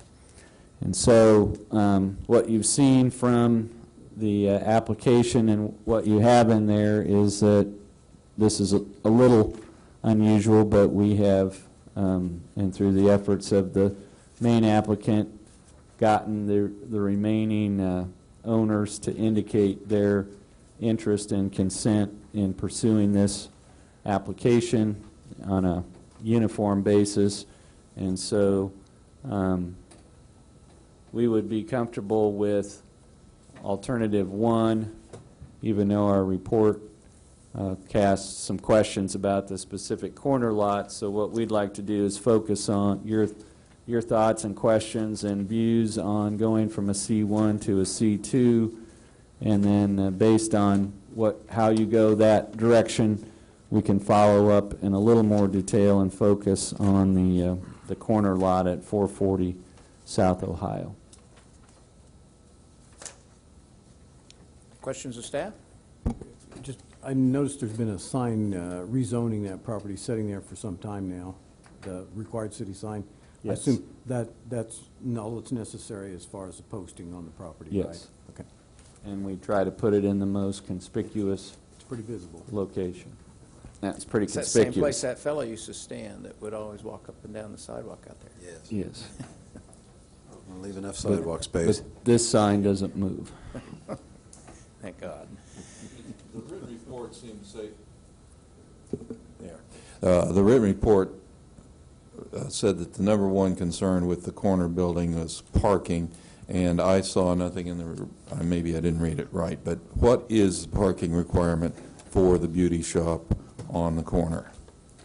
A beauty shop needs to be able to provide 2 off-street spaces per chair or operator. The same would apply to a barber shop. Okay. But we have, if you go to page 3 of your staff report, under off-street parking, we have a space requirement of 1 parking space for every 300 square feet for offices, 1 for every 250 square feet for retail, 1 for every 200 square feet. We treat medical and dental offices have a higher parking requirement than an insurance office. And then we have 2 spaces per chair for beauty and barber shops. Okay, so how many chairs are they proposing? Well, that is, it's not necessarily that is a specific part of this request, and that is, I think what you need to look at is, there's 2 ways to look at it, and if you believe that the C2 zoning is appropriate for the use, then they will have to adjust their use to the space that is available. Is the best way to put it.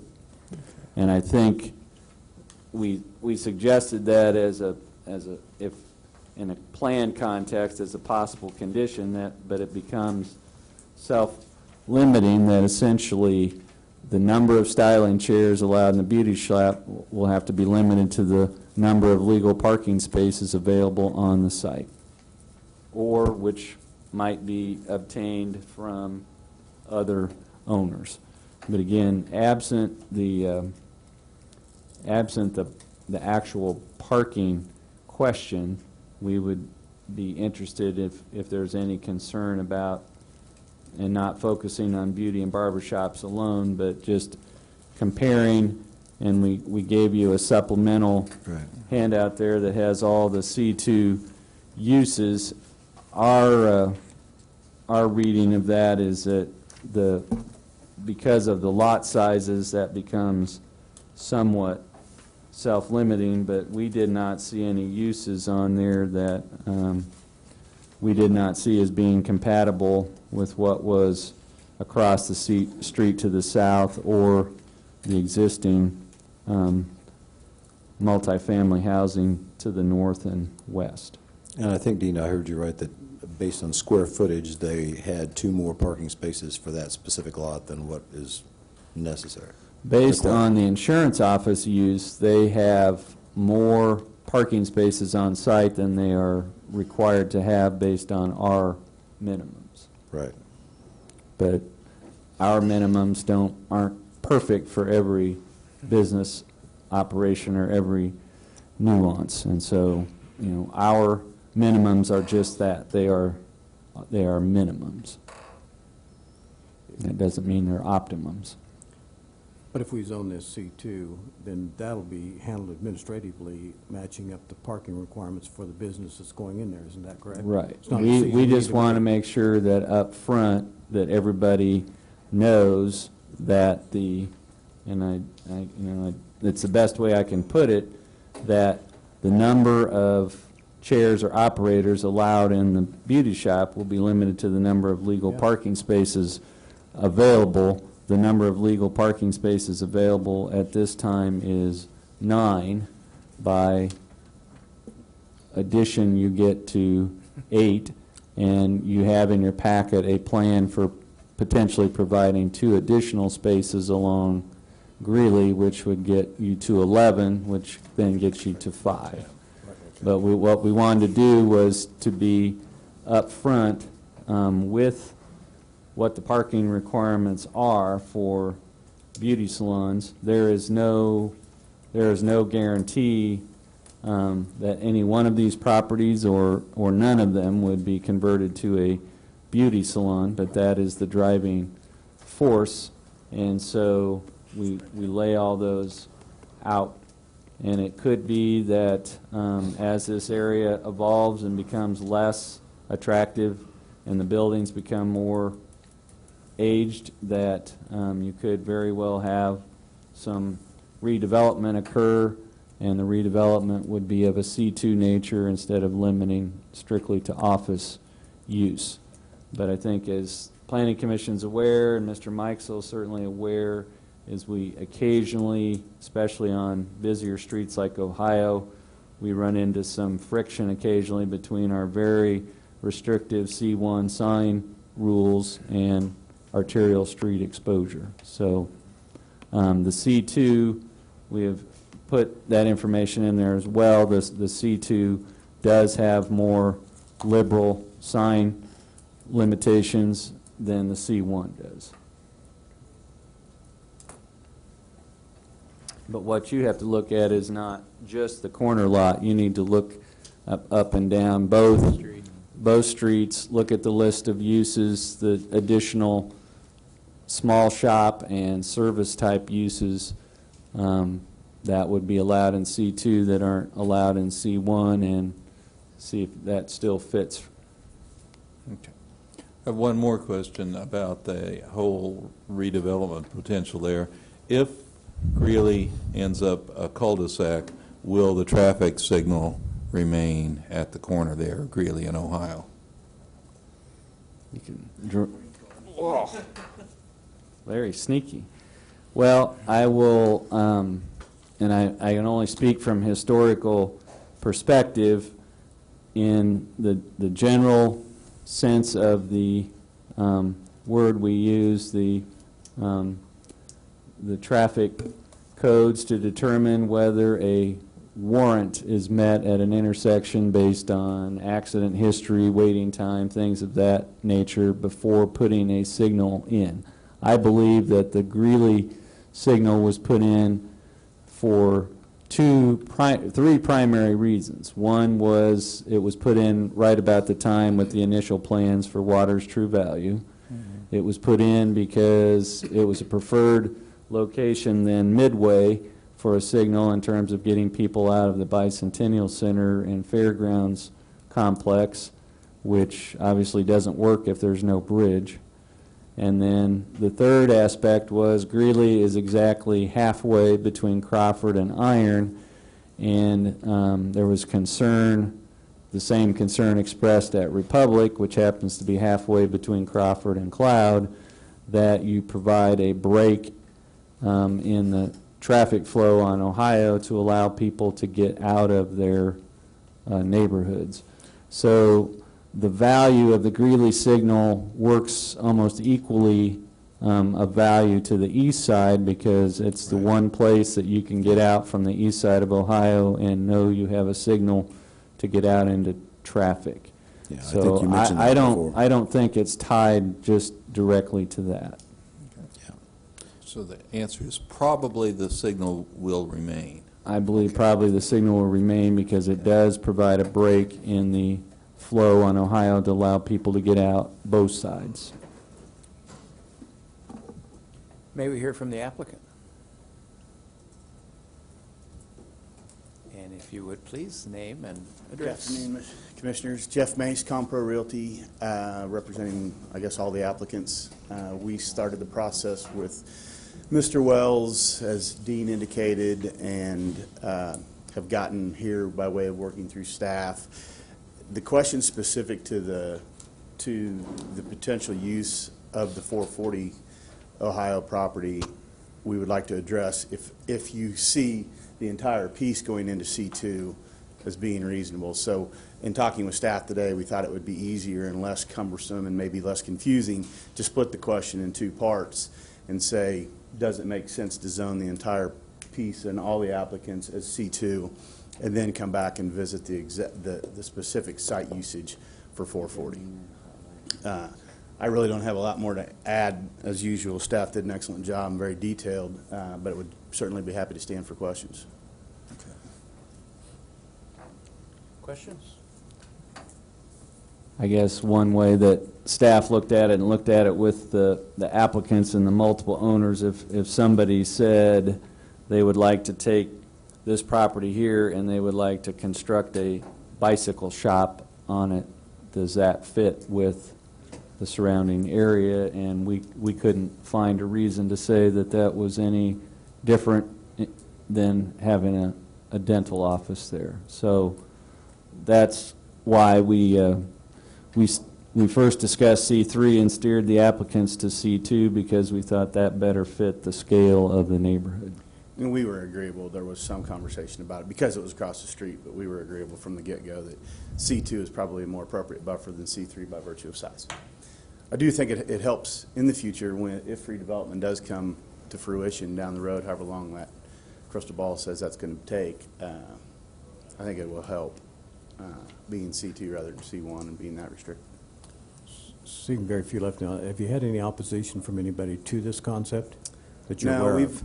I've spoken myself to the gentleman that is just west of Barry Martin's property there, and kind of talked to him about what was driving this, what was going on, what the differences were, provided him the C2, and apparently he didn't communicate with you in opposition. Interestingly enough, this is the area right here that the Planning Commission discussed Yep.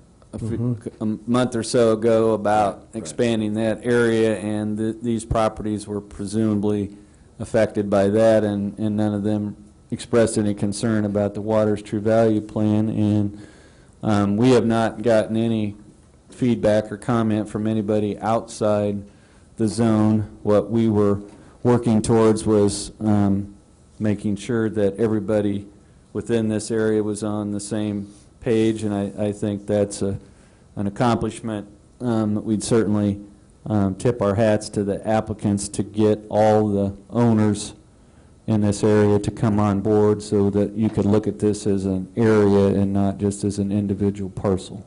We wanted to work with Those are mostly rentals? Is that Yeah, fellow that- you talked about at the west end of Greeley, is he a homeowner or a That's a renter? rental. He's an owner, but it is a rental. And interestingly, the Mr. and Mrs. Dawson, who are the people that are potentially to operate the beauty salon on the Wells property, own the far north property as a rental. So they're in favor of the application as well.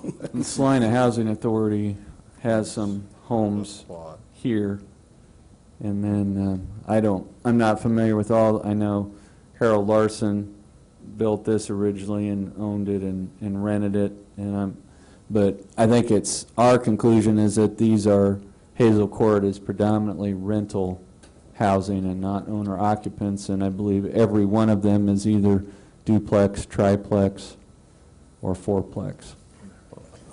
Mr. Edgar prepared a plan that provided how you see fit to proceed with the C2. We would like to come back up and discuss the specifics of the Dawson's use of the Wells property. But if you don't see fit to go that C2 is an appropriate use of the property, then it's mute, and there's no reason to delay your time any further. I'm certainly supportive of this because I see some need to enhance that area.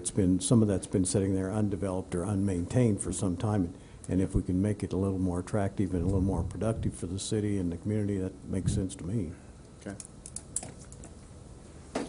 So notwithstanding our written report where we got sidetracked and focused too much on the one lot, what our recommendation would be associated with alternative number 1, which would be to recommend approval of the zoning change from C1 to C2 for all the parcels except for what we'll call the David and Nancy Bixby parcel here, which they're only interested is in constructing a duplex, and actually R2 would be more conducive for that since it does not have the Greeley or Ohio frontage. And again, we have provided this at your places there, which we think is findings that could be supportive of that change. Any more questions, ma'am? No. Did Mr. Edgar want to address us, or? I think if we... What we'd like to do is to get your recommendation regarding the C2 request, and then we'll follow up with just what your options are related to that property. Is there anyone from the public that wants to address this application? There being none, I'll bring it back to the commission. Gentlemen, what's your sentiment? Are we in favor of the C2? Yes. I'm ready to make a motion, if you will.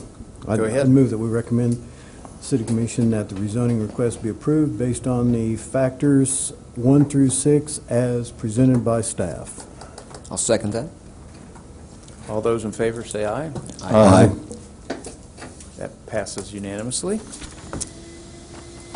What else do What we would wanna like hear to from do and what we explained to Mr. Mays, and Dustin has worked on a more extensive parking analysis specifically related to the 440 South Ohio Street, but where we got somewhat hung up in our report and bogged down was the question of an expressed desire that we had from the prospective purchaser and user of 440 South Ohio to be able to have up to 6 chairs or operators there. Well, if you do the math, 6 chairs or operators equals 12 spaces. We have 9 presently. We have a plan that conceivably, legally, administratively can get to 11. What we explained to Mr. Mays and others is that one mechanism that is available to do something that is outside the standard C2 requirements would be to create a planned C2 district, and that what the planned C2 district does, and I will just read as loudly as possible what the ordinance says in regards to the off-street parking regulations. It says that a request may be made for a reduction in the number of required off-street parking spaces. Such request shall be accompanied by information supporting reduced parking demand for the proposed use or uses. The Board of Commissioners or the Board of Zoning Appeals may approve a reduction upon finding that an adequate number of vacant parking spaces will be available at all times other than peak hours during peak seasons of use, that traffic circulation in the driving aisles will not be congested by motorists searching for a vacant space, and that parking cars will not overflow into adjacent streets. And why that is important here is that if you're familiar with Greeley and Ohio, if you have overflow parking, you're not going to park in Ohio or Greeley. So you have to address it that way. The other thing that we wanted to point out is that the option also exists for obtaining shared parking arrangements, say with the Brungart Eye Clinic to the north, where they have surplus parking. So that is an arrangement that has been used as well. But Mr. Ediger has reviewed this situation on behalf of the prospective purchaser and user of the 440 property, and we wanted to, separate from the land use question, just give Mr. Ediger a opportunity to, we'll put the plan up he prepared for the Dawsons, and then let him go over that plan, and then we'll talk about the options related specifically to parking for that parcel. John, could you maybe zoom that up just a little bit, and we'll let Mr. Ediger explain his plan. My name is Warren Ediger. I'm an architect, and I've been working with Dawson's on developing the site plan that you see. Is this working? Try to talk right into it. Okay. But Yeah, right. it's Right the into real the man mic, out Warren. there. All right. The site plan that you see in the parking layout is based on 9-foot stalls, which is slightly larger than the city's minimum. The stall depth and the access aisles meet the requirements from the city parking ordinance. That combination of parking on the south and on the north gives us a total of 11 stalls. In talking with the Dawsons about their operation, they've been in business for a good number of years. They felt that 11 was more than adequate for them, and so we were proposing that the 11 would serve the number of stations that they plan on using in the building. We're certainly open to other options or discussion of other options, but we think that what we've proposed would meet the parking requirements and access. You'll also see noted on the site plan information about landscape area. The building, when it was constructed, needed to meet the landscape ordinance. The additional parking that we put in does not fall below the minimum requirements. We do need to move or replace one tree, and we'll explore the possibility of moving it, but given its size, I don't think that that's going to be successful, so we'll probably end up supplying a new tree in replacement for it. Former Commissioner Soderberg would appreciate that. Yes. Her memory lives on. Well, just what I wanted to focus on is the proposition. There's two propositions or two ways to look at this. One is you have 6 chairs or operators. All 6 are full. You've got attendance at each of them. That's 12 people right there. The proposition that's been put to us is that you may have that the number of chairs is not commensurate with the number of operators, and that you may have operators that are doing things at 2 different chairs, and it would be rare to have everything occupied at the same time. So as you might imagine, staff is rarely right all the time, and so we have some people that view the 2 spaces per chair as low, and we have some that view that as high, and that actually that's more than what you need, because you're not going to have everything operating full bore at the same time. So our report to you is that if you have 4 chairs, you need 8 spaces. If you have 5 chairs, you need 10 at a minimum, and 6, 12. However, if, as relates to the 440 South Ohio property, which is Lot 5 and the east 10 feet of Lot 6, if that were done as a planned C2, then it would give you the discretion to recommend and the City Commission to approve as part of the zoning a reduction in the number of parking spaces otherwise required by the off-street regulations. So, given the criteria and knowing what you do about the conditions on Greeley and Park in Ohio in terms of on-street parking, we wanted to give this opportunity for them to use this as a mechanism to support the proposition of a modification or reduction in the number of required spaces. As I interpret the specific request, is a finding that 11 off-street parking spaces would be sufficient for 6 operating stations at a beauty salon or shop in this location. Hey, I have a question for Mr. Ediger, maybe, or Mr.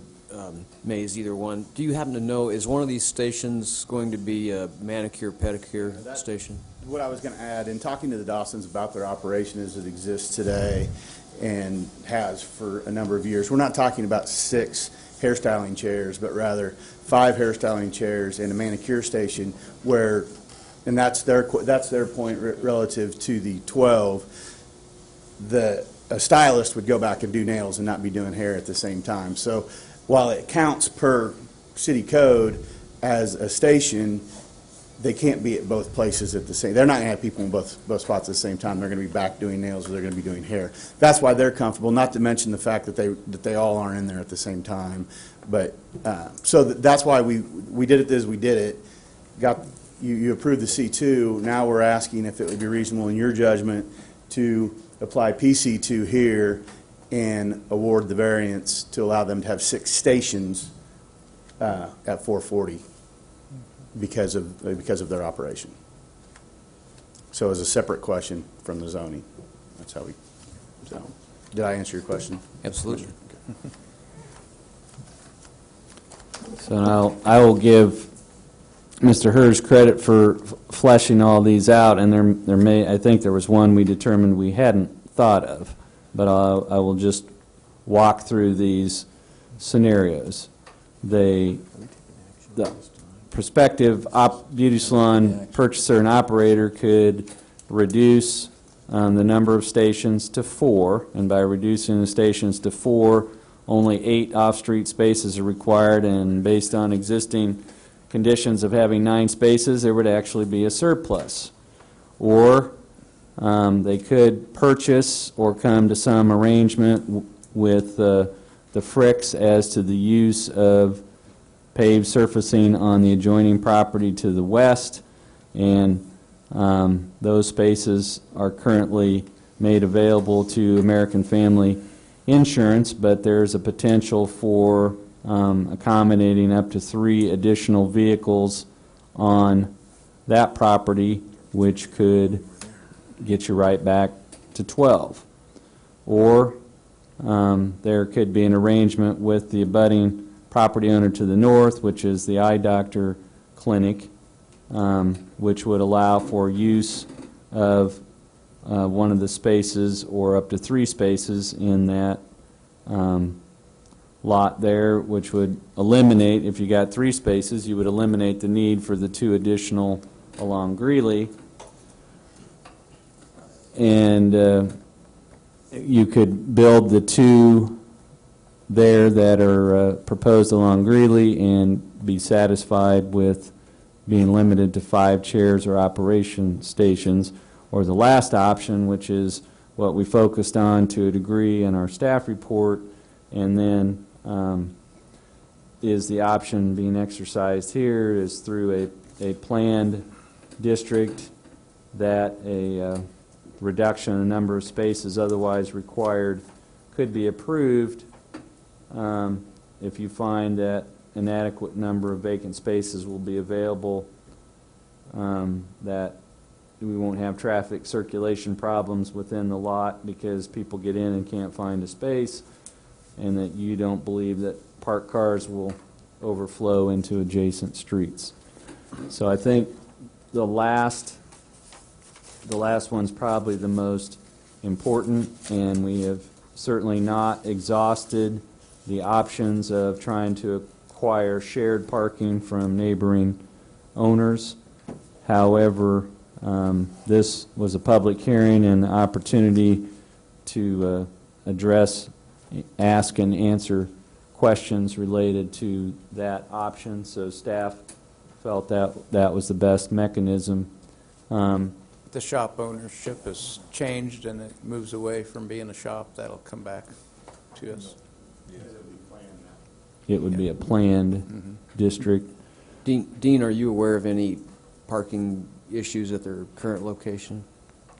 We went over there and looked at it. Our primary issue was just the way that the spaces to the north were striped. It was striped for more spaces than you could actually fit cars into, but at the same time they were not fully occupied. But I don't know, John, did you have any pictures of the Crawford location?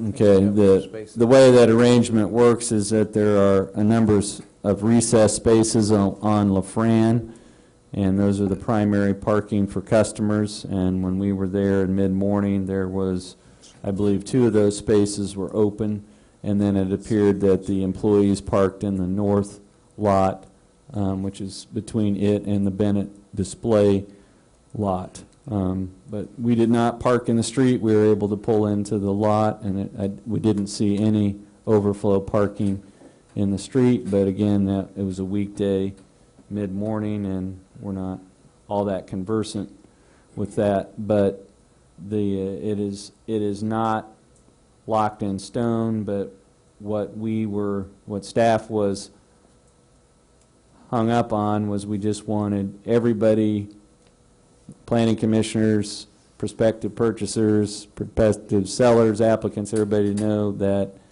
by code, if you have 6 chairs or operators, you need 12 parking spaces. We can get to 11, we can't get to 12, and you as planning commissioners have more discretion to address that than we do as a staff.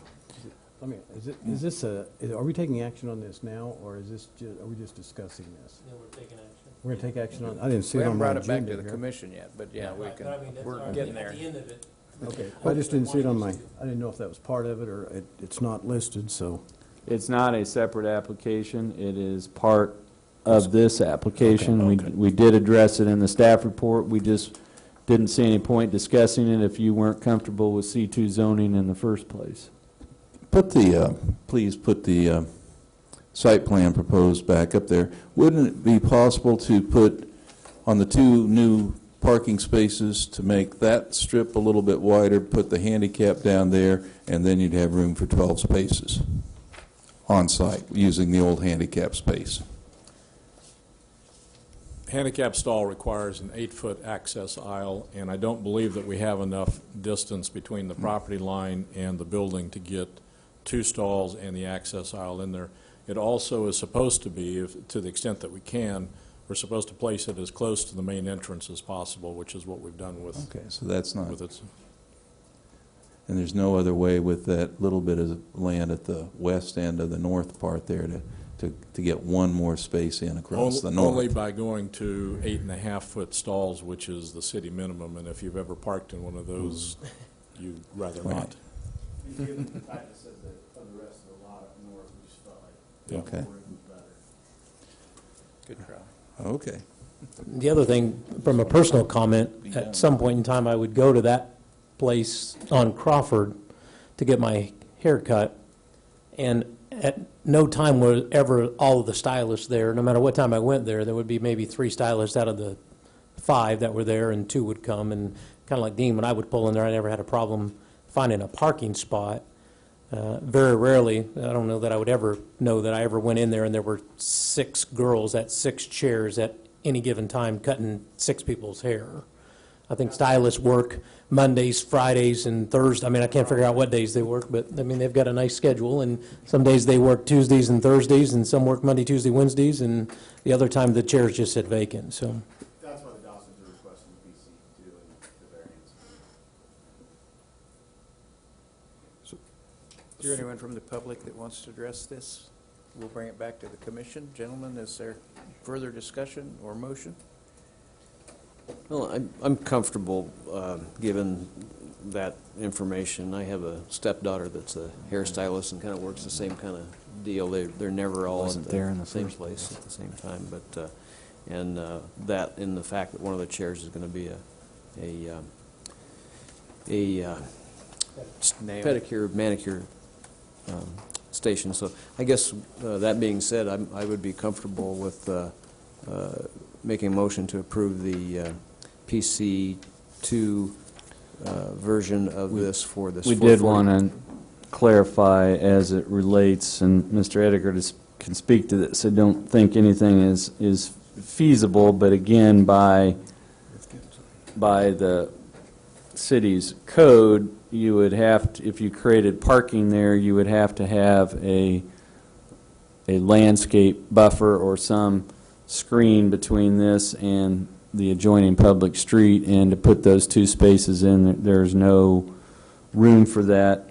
So if there was action about having a modification as to the required number of spaces, any motion should probably include an exception for the parking lot screening along that. And Mr. Ediker can speak to that, but Warren, I don't believe there's any type of room for something like that there, correct? That's correct. We had talked a little bit about a fence, but a screening fence, but there's not enough room to open a car door then. So also, does the screening apply to that section of parking because there's only 4 stalls? I thought it was 6 or more. We would look at the entire site, but if you viewed that as a separate parking lot, it has fewer than 6 spaces. Well, if the staff is uncomfortable looking at it as a separate parking lot, then I guess my motion... It would be better to say that you understand that in improving this plan, it's essentially granting an exception to the requirement that you'd have a landscape buffer screening that parking lot from Greeley. Okay. Well, let me start over then. I would make a motion to approve the PC2 planning, planned C2 version of this for 440 Greeley, and have that include the stipulation that it has 11 parking spaces and that there's no buffer between, no landscape buffer between the parking there on Greeley. Second, except the address is 440 South Ohio. That's what I said. That's what I think you said. Thank you. It's an odd echo. Yeah. It's been moved and seconded. All those in favor say aye. Aye. Any opposed? Motion carries. But both those items will go to you as a recommendation to the City Commission. We'll take this up on June the 10th and for final decision. Thank you very much. Thank you. Other matters? Other matters, a reminder that we do have a special meeting scheduled for Thursday, May 30th, which is a little more than a week from today. We will not meet on June 4th, and then we will meet again on June 18th. For June 18th, we are going to bring back some additional information, discussion about storage sheds that are exempt from building permits and perhaps having a zoning permit for those. And if you're familiar with the block off of Schilling Road that Quail Meadows Estates has, where we looked at 7 lots on Eileen, and then we looked at the plans by Roger Simpson for multifamily housing at the west end, and now we have the remaining southeast corner of that, and we have a proposal to plat a street parallel with Schilling Road and put in 14 lots for housing. Basically taking that formerly one large lot and block and carving it up in to go from C1 to all residential. That will be on your agenda for the 18th. We are scheduled, if we remember what day it is, tomorrow at 1 o'clock, Crystal. The representatives from Quick Shop and their designers going to meet with the city's development review team, and they either will or will not present us an alternate plan. I guess they will surprise us with what they have, but their goal is, as I think Mr. Kennedy was encouraging, was that we will meet with them tomorrow and try to get as lined up with them as possible on the issues, especially the Crawford driveway and those.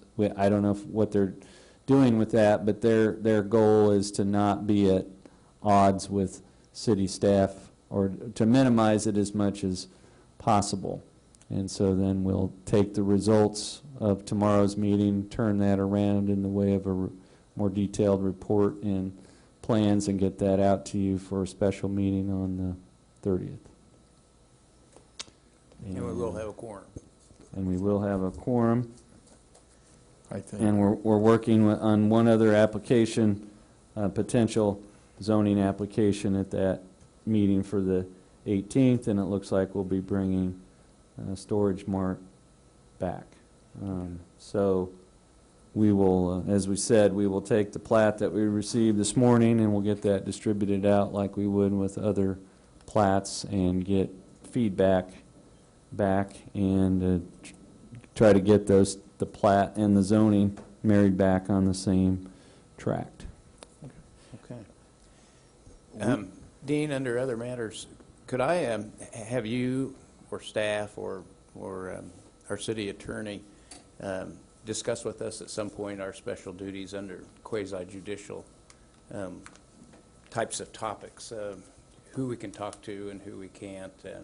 Yes. Occasionally the applicants try to contact us personally, and I'd like everybody to know that their special duties under that. Yes, the short answer to that is that on any public hearing item, you should talk to nobody and refer them to staff. That's the short answer, and there aren't very many exceptions to that. The one exception to that is And that is, and we'll let Mr. Bankston get into that more, but when you are dealing with issues like landscaping requirements or paving requirements, general rules that apply across the city, you are legislating, and you can be lobbied and discuss and to your heart's content on those matters. But when you're dealing with a topic that is property specific, a land use change or zoning change that is specific to a piece of property, there's not to be any discussions or information exchange or anything about that outside of the public hearing. And so we deal with that a little more often and directly with you, so we don't do it when we give a report, for instance, a report on today's action to the City Commission. We actually put a bullet point on there that says this is a quasi-judicial matter and rules pertaining to outside contacts with other parties are now in effect. And that really should be the rule of thumb. And in the letters that we send out to all the neighbors and to the applicants, we tell them if you have any comments, questions, feedbacks, position that you want to share, please provide that to city staff and not to individual commissioners. We actually have that in the letter that we send out that says this is a quasi-judicial matter, and please direct any comments you have to staff and not to individual commissioners. So they should not be contacting commissioners if they are. I'd like to thank our youth member for being here. Did you graduate? Yes, sir. Congratulations. And what are your plans? I'm headed off to K-State this fall, going to major in biochemistry and pre-med. Great. Well, good luck to you. Thank you very much. Thanks for sharing your time with us here. Yeah, I thought maybe he'd say he was going to major in planning, but Talked him out of that. I guess it didn't cut anything. But it was. We don't know quite what the protocol is, but we assume since school's over, we'll keep sending things out, but we don't have a expectation that students who are free from being students would be obligated to attend, but we'll keep sending the stuff out to Justin and to Trent and until we have new students in the fall. But I'd written myself a note to make sure that we ask the students to share with us what their post-graduation plans were. So Okay. I'm glad that he shared that with us. We're just sorry he didn't want to be a planner. Thank you very much. We're adjourned. Opening May 24th at the Cosmosphere in